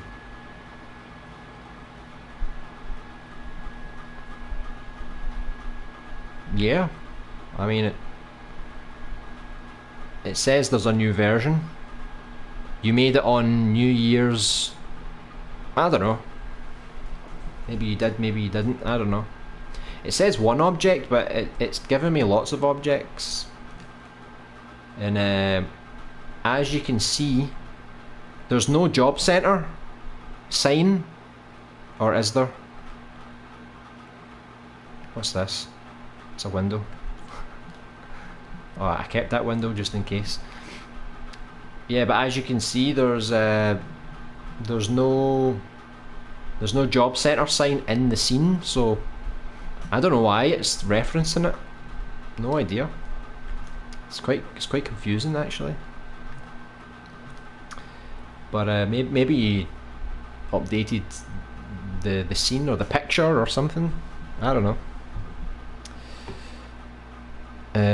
Yeah, I was buffering like crazy on my new gaming laptop, but I'm watching on my phone now and it's perfect. Wow, so you spent all that money on a gaming laptop and the phone is the better option. So what area is this? I was late to the stream. So outside here, you can't see it now because it's a separate scene. It was like a junkyard, lots of old trashy cars and piles of junk. We come inside here. This is going to be like a mechanics. So it's a mechanics that has a junkyard in the back, right? Convenient. So you come in here, and then there's going to be a guy here that, let's say he's the owner of the place, or a mechanic guy, right? He's got a shotgun, and he's frightened for his life because all the zombies are trying to bash through the shutters, the door, the windows, and then he threatens you, but then you talk him down. He gives you a weapon or something, and you're basically just doing a few little things around the area. We need to sort out exactly what you're doing, but there will be a point where you hear something, you come out, and then the zombies are bursting through, and the guy's like shooting his shotgun, and he's telling you to get out of here. So you run and you make your way out of here, or else you're going to die.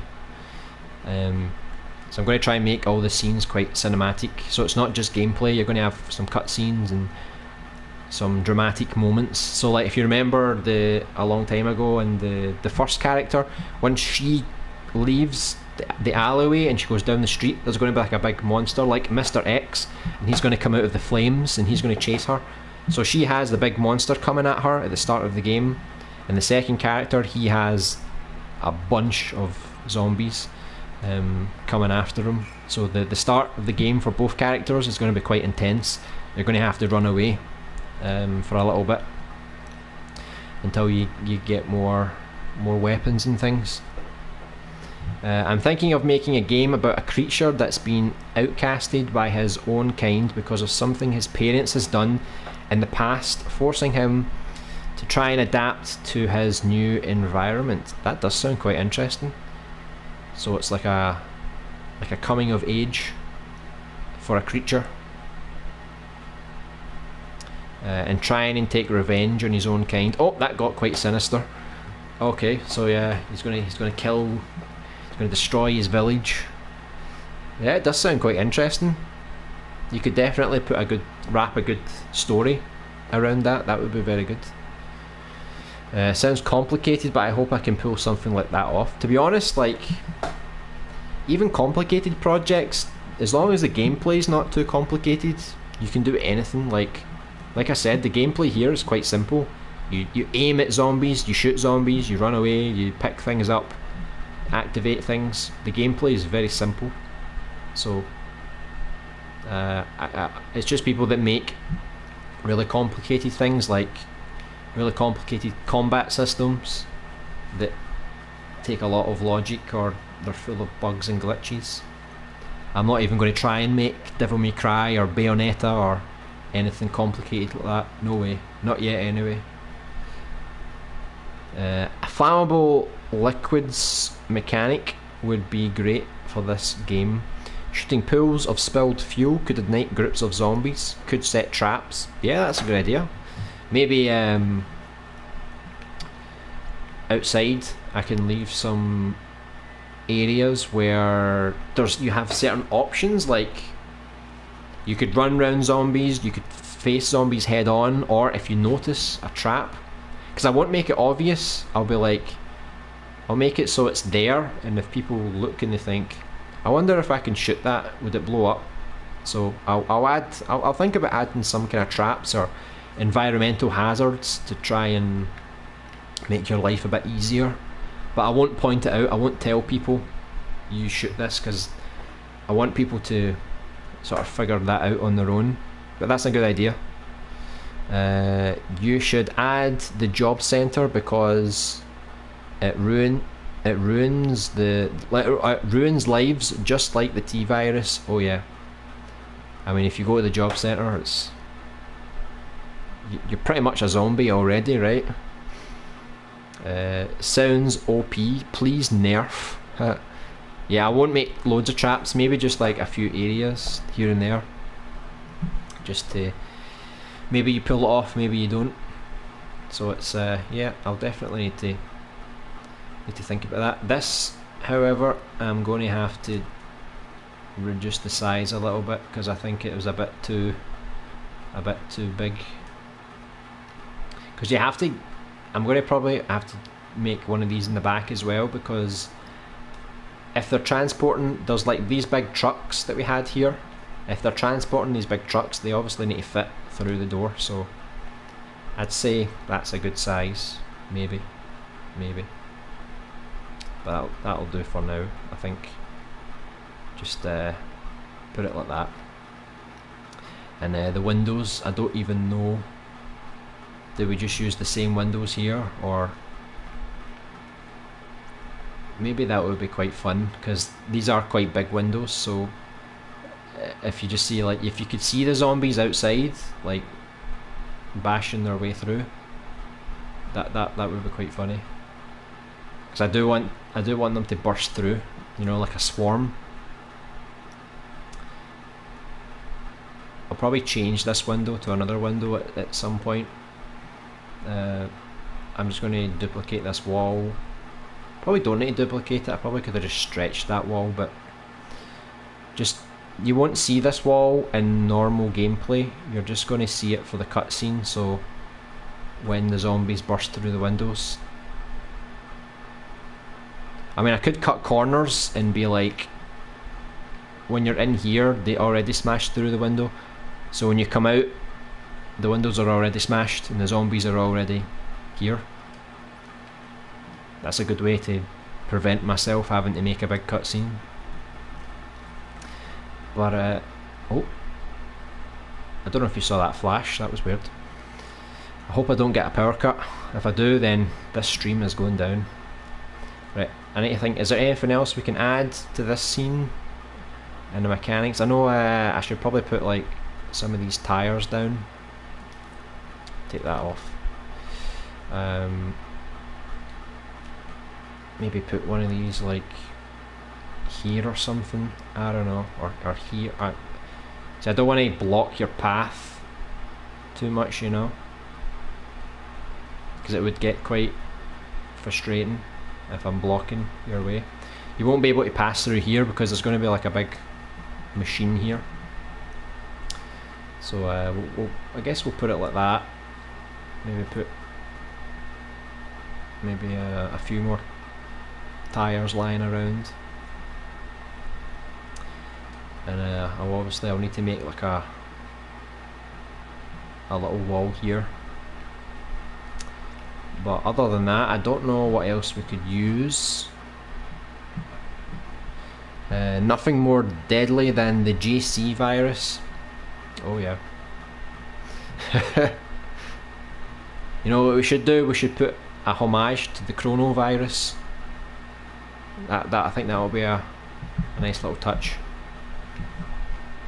Maybe in the lab, once we get to the lab environment, we can have some labels on some of the test subjects or whatever.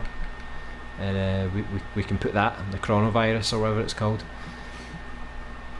Right, I think this is alright, unless we can think of any more items that we can put in the main area here. So we've got the tools, we've got the tyres. I don't know what else we could use. Just duplicate the same thing, just to save me using too many different objects. Obviously I'll need to redo the floor and stuff, but I think for the basics this looks kind of okay. Kind of. A car lift, yeah.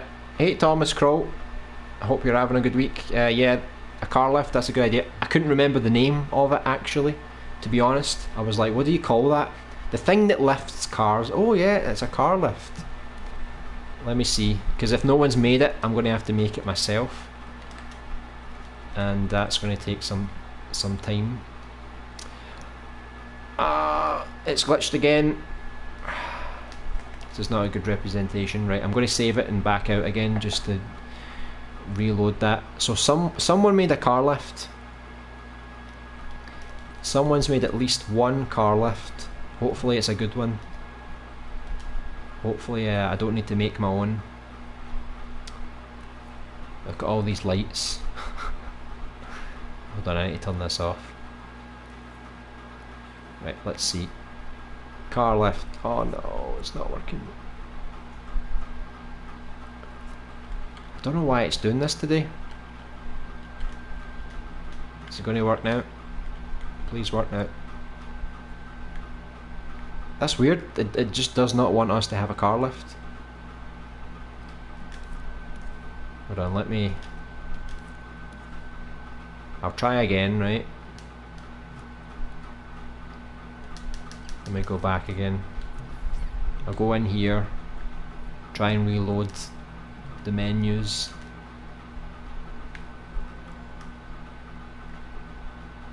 Okay. And then we'll go back in. I hate that I have to keep turning this studio lighting on. Okay, come on. Car left. There we go. That looks quite good actually. What is he doing here? I swear every time we search for things we always find Donald Trump. I don't know why, we just always happen to find him. But that's exactly what I was looking for. I just couldn't remember the name. So thanks for that. So let's use that. I'm going to have to like edit it a little bit just to, because I need to bring this up, don't I? Yeah. It's a work in progress, right? So I'll bring that down a bit.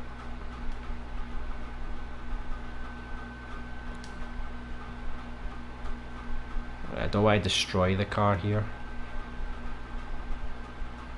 Need to bring it down just a tiny bit more, tiny bit, right? Yeah, that's pretty much what I was looking for. So we'll it's a good, it's kind of a good size as well. Maybe we could do a puzzle or something with this button. Maybe there's something inside this car that we need to get, and we need to activate this switch or something. Just move this over here a wee bit. So maybe we have to activate this switch to bring it down. I don't know. Or we can take this switch off. This switch doesn't need to be here. We could take this off, technically.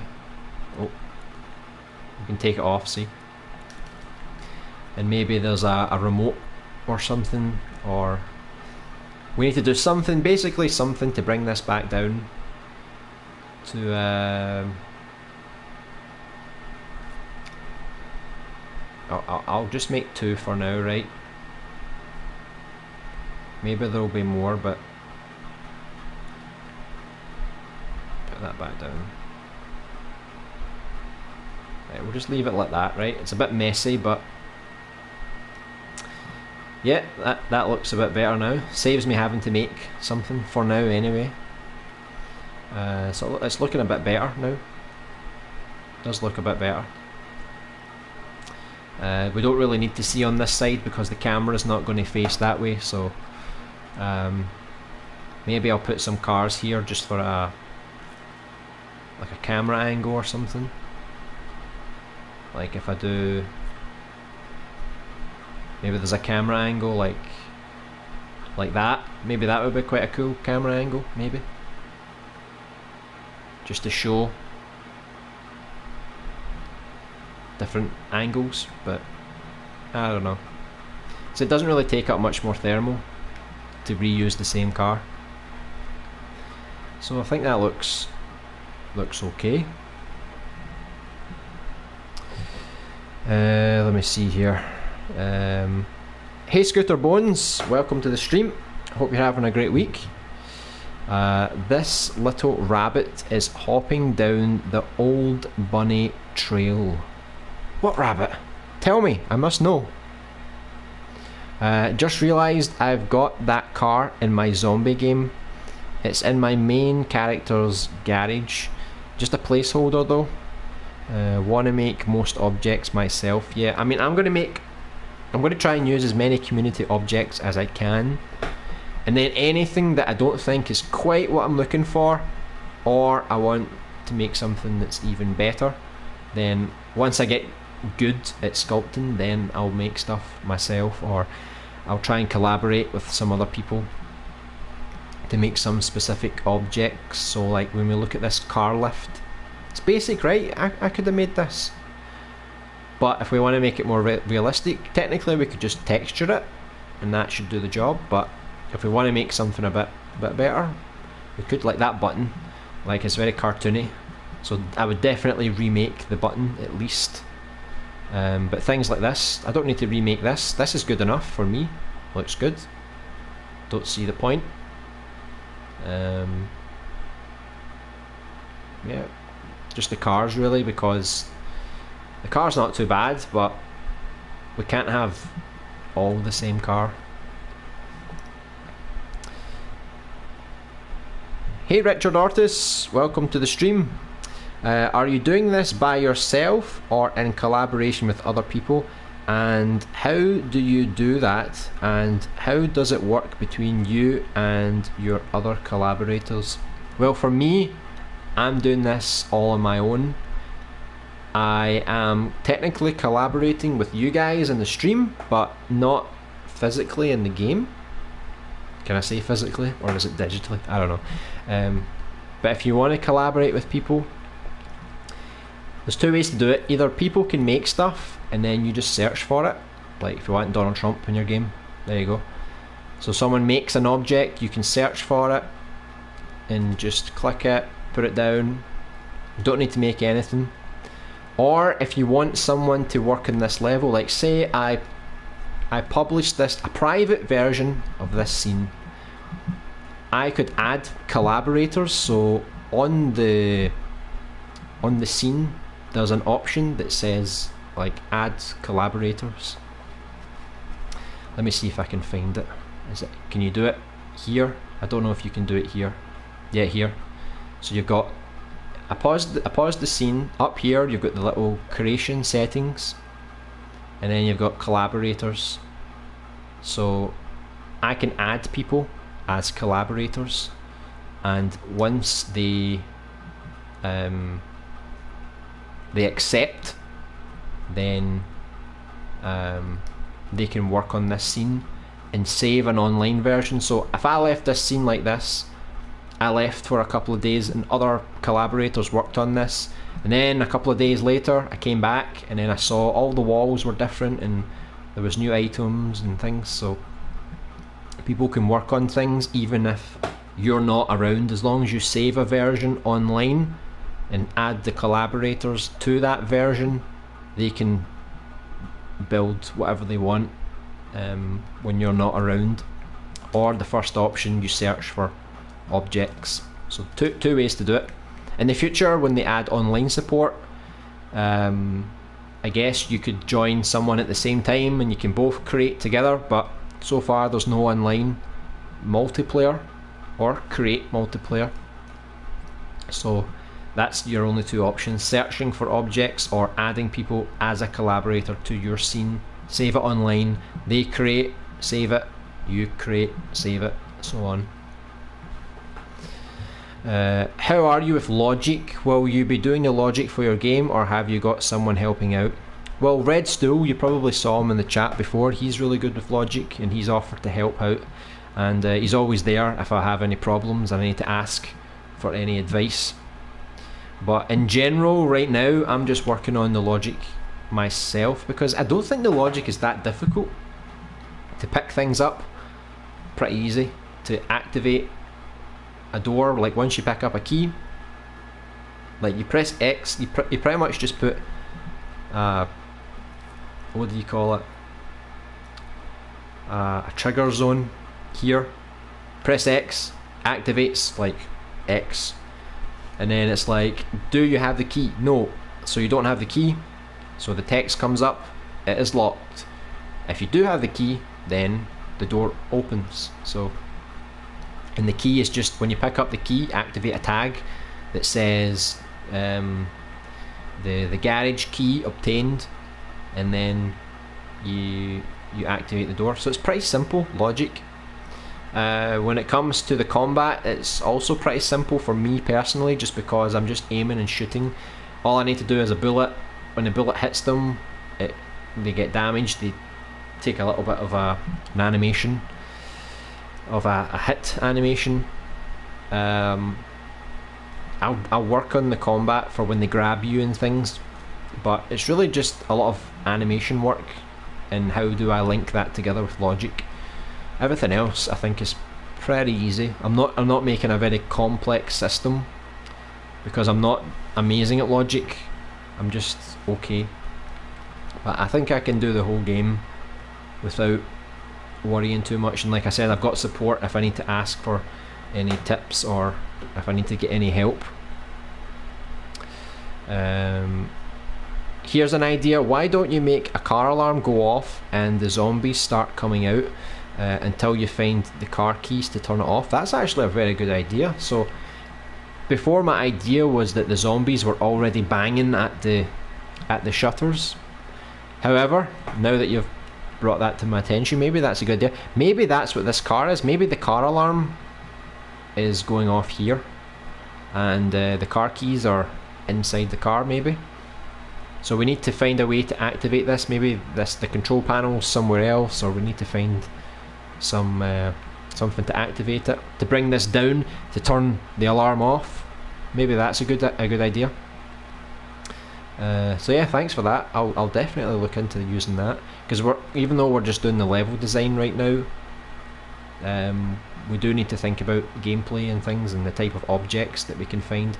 Like when you come up to the office, there's a key, you know, so we use a key to open something. But yeah, that's a great idea. I'll take a note of that, just so I don't forget. Yeah, but the power to the switch needs to be restored. Yeah, if we can think of a way to restore the power. I'm not good with electrics, so I don't know if you need a new battery, or if you need to fix the wires, or you need to plug it in, or you need to find a remote control, or there's a few different options. Hey Jinkage Gaming, welcome back to the stream, hope you're doing well. You share your creation with a specific user in Dreams. Yeah, that's another way. Is there a way to privately share creations without letting them edit it? I don't know, actually. I'm not experienced enough to answer that correctly. I'm not actually sure. I know you can stop people from accessing the level, but if they are a collaborator, then they're pretty much allowed to edit things. But I'll need to look into that to give you a proper answer. Thank you for the information. I love this stream and how you're doing it. Appreciate your consideration of the chat. Yeah, I mean, I'm surprised. Do other people not care about the chat? It seems a bit strange to me, to be honest, because the whole point of streaming is for the chat, you know, like, because I could create this level on my own, like, but I decided to stream because I want the community to be involved. So to ignore the chat, it's a bit strange. And I guess it helps because since we're creating in Dreams, it's more casual. We don't need to. I don't need to be so alert to the game. You know, I can take my time and check what's been said. But thanks very much for joining us. Hey Judy 10. Cool, yeah, it's looking pretty cool.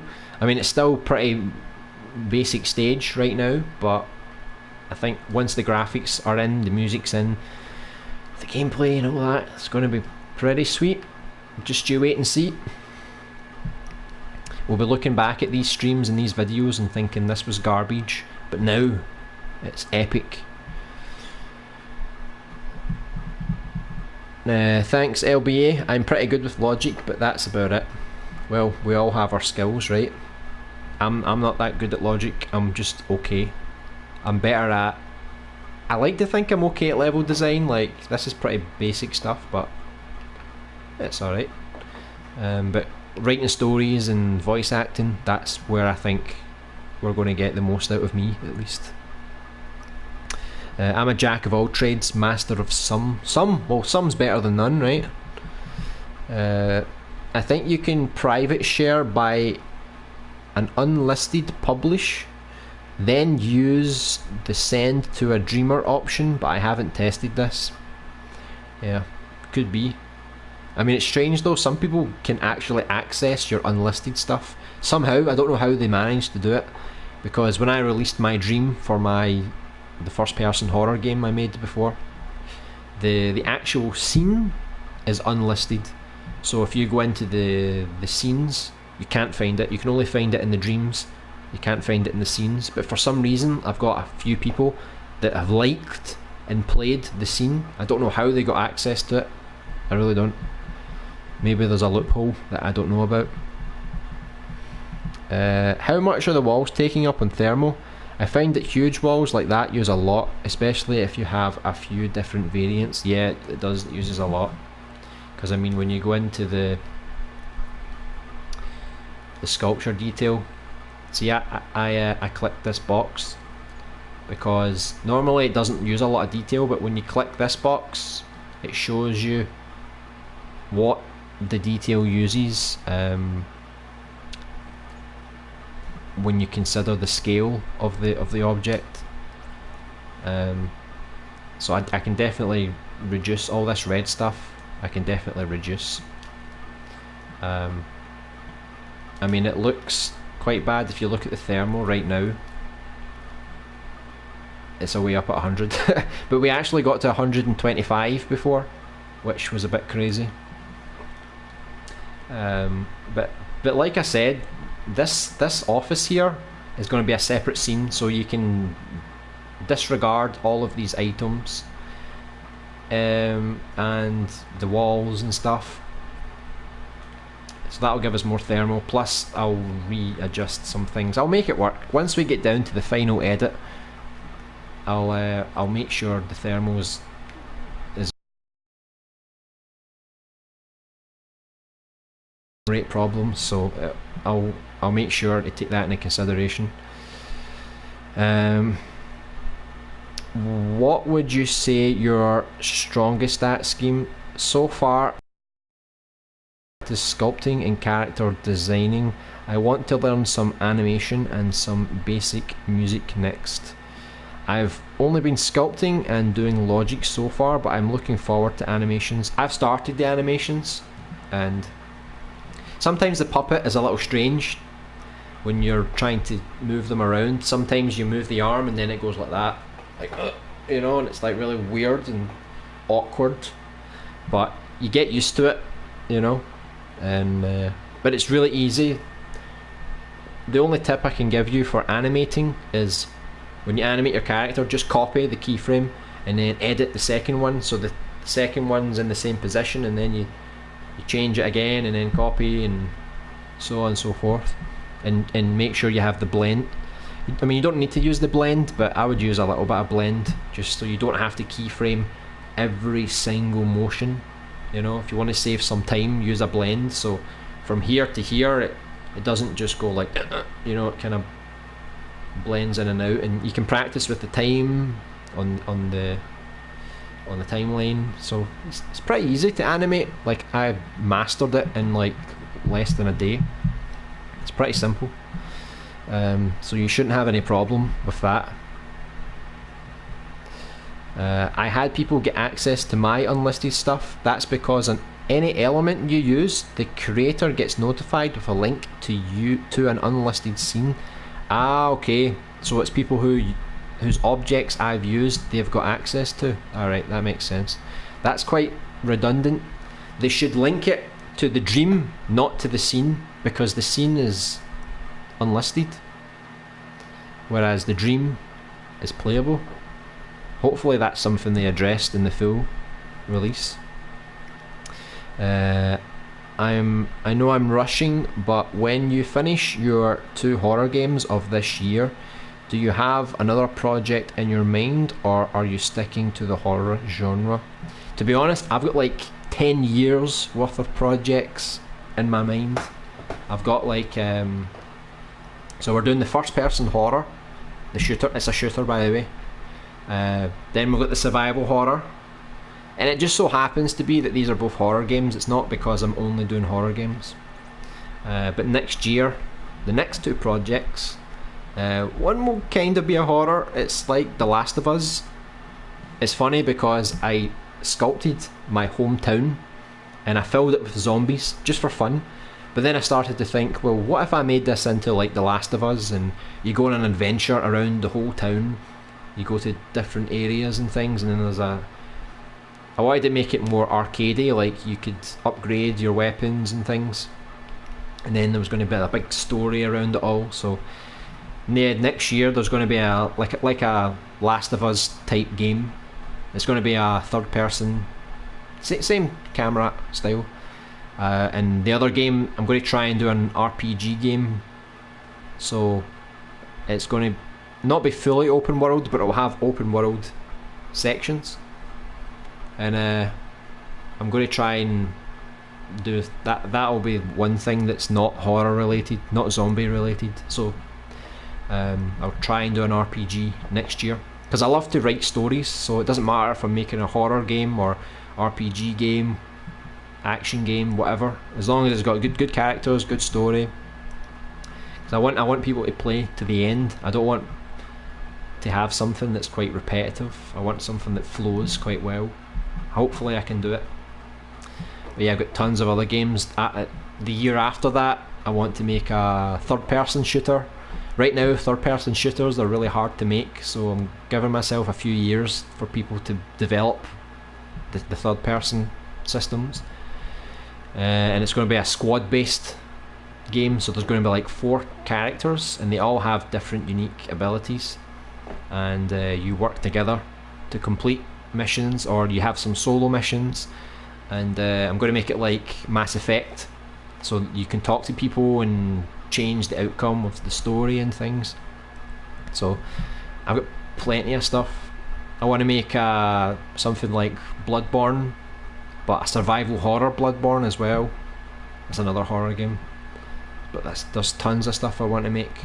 I just don't have the time to do it all. That's why one day I hope if we can actually monetize things in the future, maybe I can focus more on Dreams, but then I can hire other people to focus on it. So maybe I'm working on one game and I've got some people helping me, and then I've got another team that are making the other game, and then another team that are making a movie.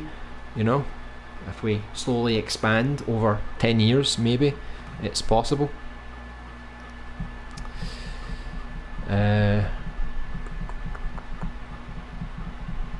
The learning process is really rewarding though, isn't it? don't mind if it takes me years to make something good. Yeah, I mean it is. The only reason why I want to make 2 games this year is because in Little Big Planet I had a tendency of starting a project and then never finishing it. So I've got lots of games. I never released any games in Little Big Planet. It was only short films or episodes, but I never actually made a game. So in Dreams I want to make sure I make a game, and I don't want to spend a year, 2 years making the one game. I want to make as much as I can. So this first year will be very educational, because maybe I'm crazy trying to make 2 games in 1 year. Maybe I'm crazy trying to make 1 game in 1 year, but this year we'll find out. And of course I can always update the games afterwards, so if we get 2 games out this year and there's maybe some bugs or whatever, or some improvements, I can improve them over the next few months. But I want more people to experience some really good games that have good stories and characters. So I don't want to waste too much time. I want to get started right away. It wouldn't let me save today when my graphics thermal went over 100. Had to delete some test stuff, then all was fine. Uh-oh, don't say that. I hope that's not a problem for me. I just did some animations yesterday, and yeah, that's what I was doing, copying the previous keyframe. Yeah, it's pretty common sense, and it's pretty simple once you get your head around it, moving the limbs and things, because you have to scope in. Some people don't scope in and they try and animate, and then it animates the whole body and the whole body moves. But like I said, the only problem I had with animation was sometimes the body parts are a little bit awkward to move. You try and move something and it's like the arms didn't move properly, so I had to grab the hand and I used the hand to stretch the arm, you know, to try and position it, and then you have to rotate, and it gets a bit awkward. But as long as you save a keyframe that's default, that has no animation on it, and you can also delete the animation. If you press triangle, it actually deletes the what's been keyframed on the sculpt, so you can return everything back to default if you make a mistake, you know. So it's pretty easy to use. That's encouraging to hear. Mastering animation will open up a whole new side of Dreams. Yeah, well, I mean the short level I'm making right now, I wouldn't say the animation is like amazing, but I think it's good enough, because I don't want to spend too much time on it, but I think it does the job. So you'll see it in a couple of weeks. I might even upload the intro animation for the game, because it's like the level, because it's like 2 minutes long, and that can be like a teaser. And then like maybe a week later I'll upload the full level, and the full level has lots of cutscenes, not tons of cutscenes, but now and again, because it's very story focused. It's like a comedy, so there's a lot of stupid things that happen. I think fingernails is in the chat. Fingernails, really? I did not realise. Vulture, definitely. I love working in Dreams, just wish there was more time in the day, because I spend all day on it. Whenever I turn it on, it's addictive for me. Yeah, I mean, that's why I dedicate some days to streaming, because I just spend all day on it, and time just flies. Like, I'll need to go to work soon, and yeah, time just disappears. Because I think we've been streaming for a good couple hours, maybe 2.5 hours, maybe more. And it's the same on Saturday when I do the levels, the play streams. Time just flies. You spend like 3.5 hours just playing levels. It really is amazing. Dreams makes you think about it when you're not even playing it yet. I mean, I was thinking about Dreams before Dreams even existed. I had like tons of projects in my mind, and I always thought, nah, Little Big Planet, it's not good enough to do what I want to do. I don't want to use Sackboy. I don't want to be restricted to the layers. And I always thought one day I would need to learn like Blender or Maya or some kind of 3D package and try and make an animation, but it's so much work.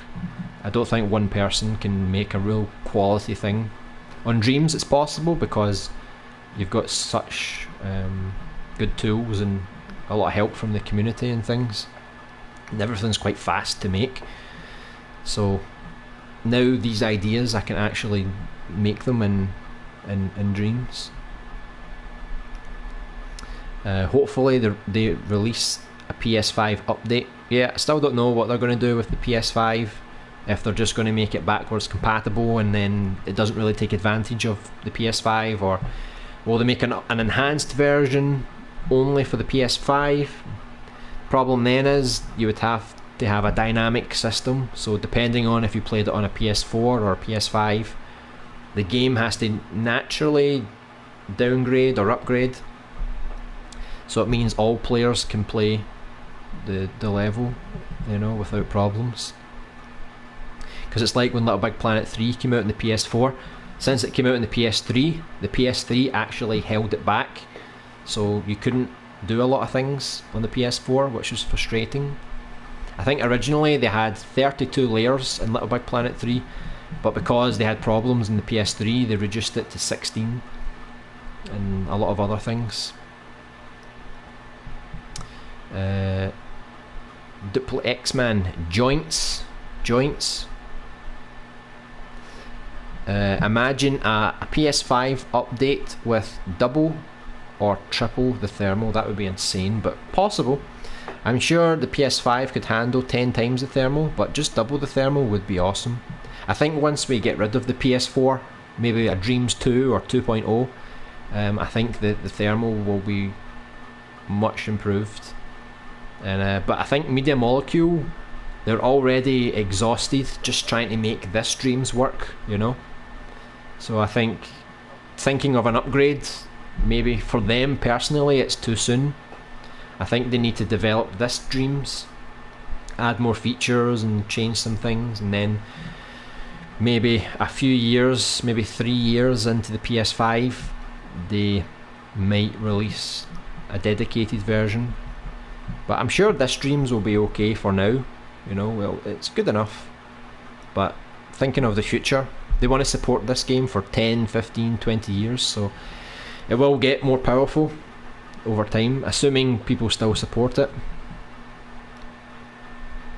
I only played a little bit of the PSP version of Little Big Planet, but did Little Big Planet allow keyframes, or was it all done through an action recorder? Yeah, it was action recorder. So like Little Big Planet 2, it was like you either recorded with like a puppet, so you could move the arms or the head or the body or whatever, or you could use facial animations, so you could change how the face looked. But if you used not Sackboy's animations, but if you used one of the other characters, their body would change, so like you could have them more hunched over like that, or more straight like that, or they move a bit different. So that was the only way you could animate. And then in Little Big Planet 3 they added a bunch of custom animations, so it was like pre-made animations and you could combine them together to make different animations, which was quite cool, and it saved you a lot of time. Now in Dreams you need to make your own animations, but it allows for more flexibility since you could literally do anything you want now. Hey Ben Dreams, welcome to the stream.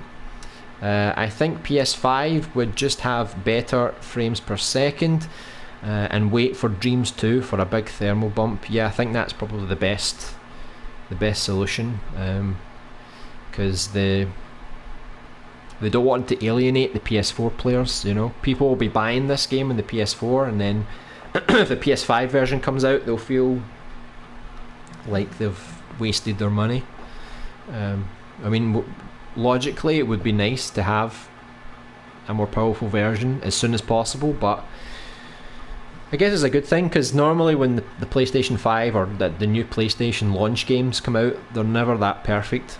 Maybe once Media Molecule learn how to use the PS5 over the next couple of years, then they can actually make a really good solid upgrade. They should have just delayed it until the PS5 came out, maybe, but then the PS4 version would have had to be cancelled. Maybe the way they're thinking is that the PS4 sold so many consoles, moved to the PS5, who knows how successful it will be, and it probably won't have anyone as much people as the 4. So maybe they're thinking, we have more people that can buy the game on the PS4, we can make more money, we can build a better community, and then naturally when more people start to shift onto the PS5, there's enough players, there's enough of the community, then they'll close the doors on the 4 maybe. But it's just speculation really. When have you started this YouTube career? My career? I'd love to call it a career, maybe one day. But YouTube, when did I start YouTube? I think it was, when was it? I don't know if it was in 2016. But when I started YouTube, I was just making like really simple 2D animations, some gaming content. We used to do some abridged content, so we would take like video games and would voice over the top of them. And I had some Little Big Planet content now and again, some animations and stuff. You can still find them on the channel. But it wasn't until Dreams that I actually finally had a good structure for the channel. Because everybody does gaming content and then your channel gets lost. But then with Dreams, I think Dreams has a stronger community, and the channel just got better. And then since I could focus more on a specific type of video, I could improve. And I guess I've been doing Dreams videos since just before the beta, so it's been a while now, but I've been slowly waiting for the full release of Dreams so that I could make better animations. So I stopped making animations in Little Big Planet. I think the last ones I made in Little Big Planet, I made a Fables episode 1, and I made the Addams Family Christmas special. I think that was in 2017, so it was like over 2 years ago. So I really need to make something in Dreams now, more animations, more games, you know, plus the regular YouTube content. And now we're doing streams now, because I never used to do streams that consistently. We've been doing at least 2 live streams every week now for a good couple of months, so I'm going to keep that up through the rest of the year. And yeah, that's pretty much my story. Let me see here. Anyways, I'm away, had a long day, speak soon. Yeah, take care, have a good sleep, I'll see you next time. Yeah, it's probably not too long until I need to go as well, because I do have work to go to, unfortunately. If only Dreams was my job. But the target was, every stream was to basically get a scene more or less mapped out. I think it looks okay. We've got the right objects, we've got some kind of structure for how we want it to look, and I think it looks okay. And then in the next stream we won't do any more detail here. I think I could maybe detail inside here, but this would be really quick. But I think the next stream will be outside. We'll be doing more of the streets, so once you leave that door we go onto the main streets, and then we go through some alleyways and things. So we already made some streets and some in one alleyway from the other character, so this will be a different part of the city. So we're going to have to remix one of the old city scenes just to get the old buildings. And like I said, that idea I had to get all of the objects I've used and put them into a folder. That way I can just search for everything we've used so far, and then we have a big folder, and it saves me searching for doors and cars, you know, all the time. I can just go to our folder, survival horror project, and then we'll have a big list of everything that we need to everything we can use. So yeah, we'll do the streets next, the alleyways leading towards the hospital, and once we get to the hospital, that's where we stop for the first phase. because before I start the hospital, I would rather go back to all these environments and do the gameplay and all of the graphics and stuff, and start thinking about how this main character is going to look, what their names are, how they look, what's their backstory. And once we get that all fleshed out, we can make 2 demos, one for each character, and then we can return back to the hospital, because the hospital is the main part of the game. It's going to be split into like 4 sections, so north, south, east and west, so there's going to be a lot of different departments and different puzzles and doors to unlock and different story components and different bosses, and then after the hospital there's going to be like a secret lab underneath the hospital, but that's like phase 3. So I think if we can get the environments done within the next couple of weeks, and then maybe by the end of March have all of these, the first 2 characters, all of their environments around the streets detailed, and then in April we'll start the hospital, we'll work through that for a good couple of months, and then we'll spend like another month on the underground lab, and then bug fixing, redoing things. And like I said before, I want maybe in November is like a rough time frame, I think this game will be ready, and the other game maybe like a month before, because I'm going to work on both games simultaneously. I just need to find more time off stream to put some more work in, but I think it's doable. I think we can definitely make something really good. Within what do we have, like we've got like 11 months, you know, so it's a good bit of time. Would you change your name to Little Dream Animation? Probably not, because I feel like Little Big Planet, yeah, it does sound very similar, but Little Big could be anything, right? If I change to Little Dream Animation, it's like even more specific, and then I suppose I could, but I think I'm going to keep it for now. Maybe in the future if it makes sense. But for me, Little Big Animation, you know, it's like, even though it's like Little Big Planet, I've always looked at it like, we make little animations, we make big project animations. It's like a mix of the two. So we'll see in the future what happens, but I'll try and keep the same name. It's extremely hard to do gaming content nowadays. Let's plays, etc. just don't get exposure, especially if you're a relatively small channel. Yeah, it's not that good. Even sometimes I do gaming content on this channel. Like last week I put out a video about my most anticipated games of 2020, and it's edited and recorded the same way that I make the Dreams videos, just that it's about other video games, and it didn't do well. I think it got like 40 views, maybe 50 views, 40, 50.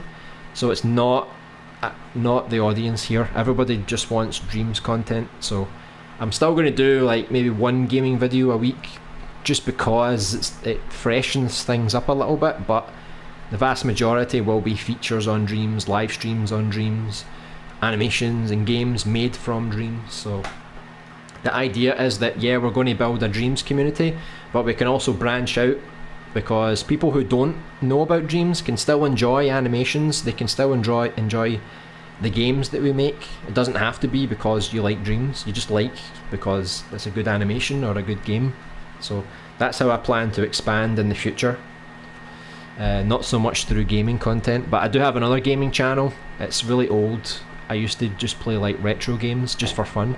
It was called Super Scott Saga, and it's been abandoned for a couple of years now. I don't use it, but I did update the banner and stuff, because I'm thinking about bringing it back just for some games that I want to play that are coming up, like Resident Evil 3, Final Fantasy 7 Remake, The Last of Us Part 2, Cyberpunk, and maybe Dying Light 2, maybe Avengers, and I keep forgetting about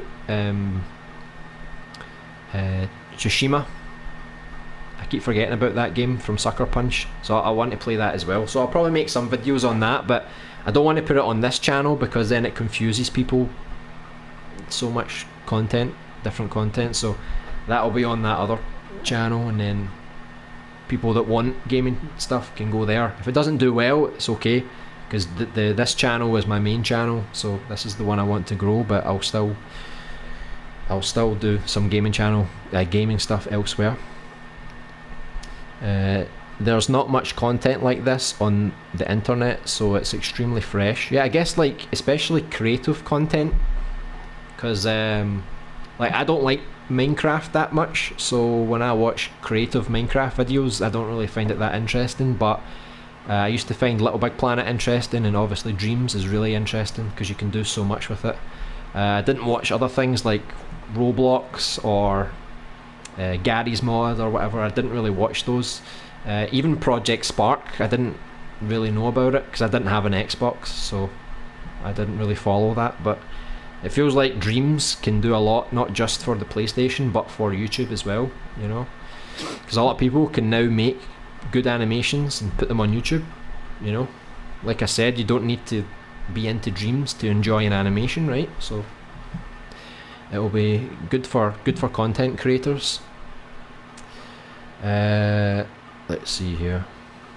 Can I show you my game in a few months? Yeah, definitely. Just let me know when it's ready, and I'll definitely take a look. If you want to keep it private, or if you don't mind me playing it on stream, I can do either. How about The Dreamer? Or is that taken? It's taken? Oh well. Yeah, there's a lot of dreamlike names that are taken. It's funny because you've come up with a really good name and you think it's so unique, and then you search it and you find someone already has the name, but not only that, but they don't use the channel. There's like one video on the channel and you think, what a waste of a great name. You've used that name and you don't even use it, so it's quite frustrating sometimes. And I don't know if I told anybody, but this name, Little Big Animation, no one used it before. I checked everywhere, no one used it. And then maybe about a year ago, I started noticing that on Twitter I was getting tagged into certain posts, French posts, and I'm like, what is this all about? And I found a website, and someone's created a French people have created a website called Little Big Animation. It's all in French, and I'm like, you stole my name. Like, how hard was it to search Little Big Animation? I've got a Facebook page that gets lots of likes. I don't even use the page anymore, and it gets lots of likes from French people because they think it's the website. And then I get people. There was this famous French woman. She had like over 100,000 followers, and she did an interview with the website, and she tagged me. It's got nothing to do with me. So there's a bit of a clash. I was kind of worried that in the future, if this other website started to go a bit further, maybe they would say, hey, you can't have that name anymore. I hope that's not the case, because I had the name first for many years. I created this name. Technically, even though I didn't start YouTube until 4 years ago, I created this name in 2012, just to save it. And then I was only uploading my old Little Big Planet animations and levels, that was it. But I've had this name for like for 7 or 8 years, pretty much. Anyway, rant over.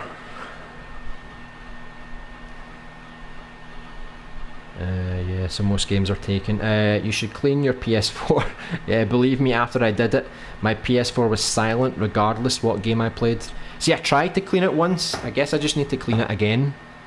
But for some reason, when I play Dreams, the sound, it goes really loud. I don't know if it's just the game that does it, because I know Uncharted 4, that was really loud, and this is really loud as well, you know, which is quite a pain. But yeah, I'll definitely try and give it another clean. Just hopefully it improves, because it's obviously not great having the fan, you know, blaring over the stream all the time. It's not so good. It wouldn't be worth the risk of breaking it, to be honest. Yeah, I guess. I mean, I could try and just like clean out the bits on the outside, maybe. But inside, I don't know. We'll see. My PS4 Pro sounds like a jet plane too. See, I only have a normal PS4, so mine's is even worse than a Pro. I guess I'm just going to wait till the PS5 comes out. Hopefully that's improved with the ventilation and stuff, you know. So I think we made decent progress, I think. Not super detailed, but we got some of the items we need to make a rough draft. We know the structure, rough structure, so we can start the gameplay whenever we get round to it. So when I do the next, I'll do a play stream this Saturday, so if you have any levels you want me to play, just send them to LB Animation. And then next Thursday we'll continue this. We'll do the streets and some alleyway scenes. Hopefully we can do those quite quickly, because it's just repetitive buildings. And hopefully we can get started on the gameplay within the next few weeks. To be honest, I think Dreams is just hard on the PS4. Mine's is exactly the same. I think it is, yeah. I think it's just really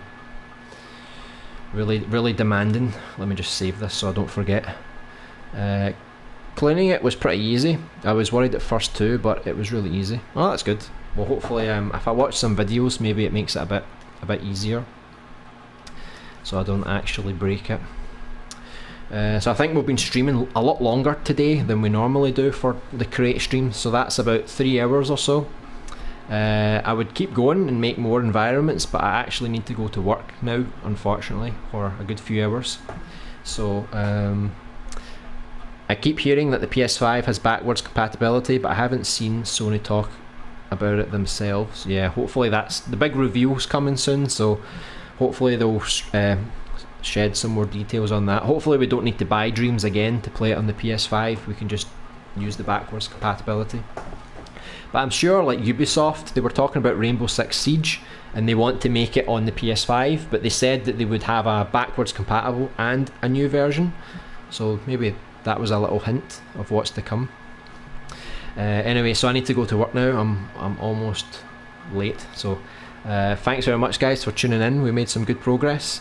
So I'll do a play stream on Saturday, play any new levels, anything you want to show me, and then next Thursday we'll be back with another create stream. We'll do some more environments, try and finish the environments for the first section of the game. Hope you have a great day. Yeah, hope you guys have a great day too. Enjoy the next couple of days. Dreams is almost here, the full game's almost here. Okay, so I'm gonna have to go now really quickly. Right, see you later guys.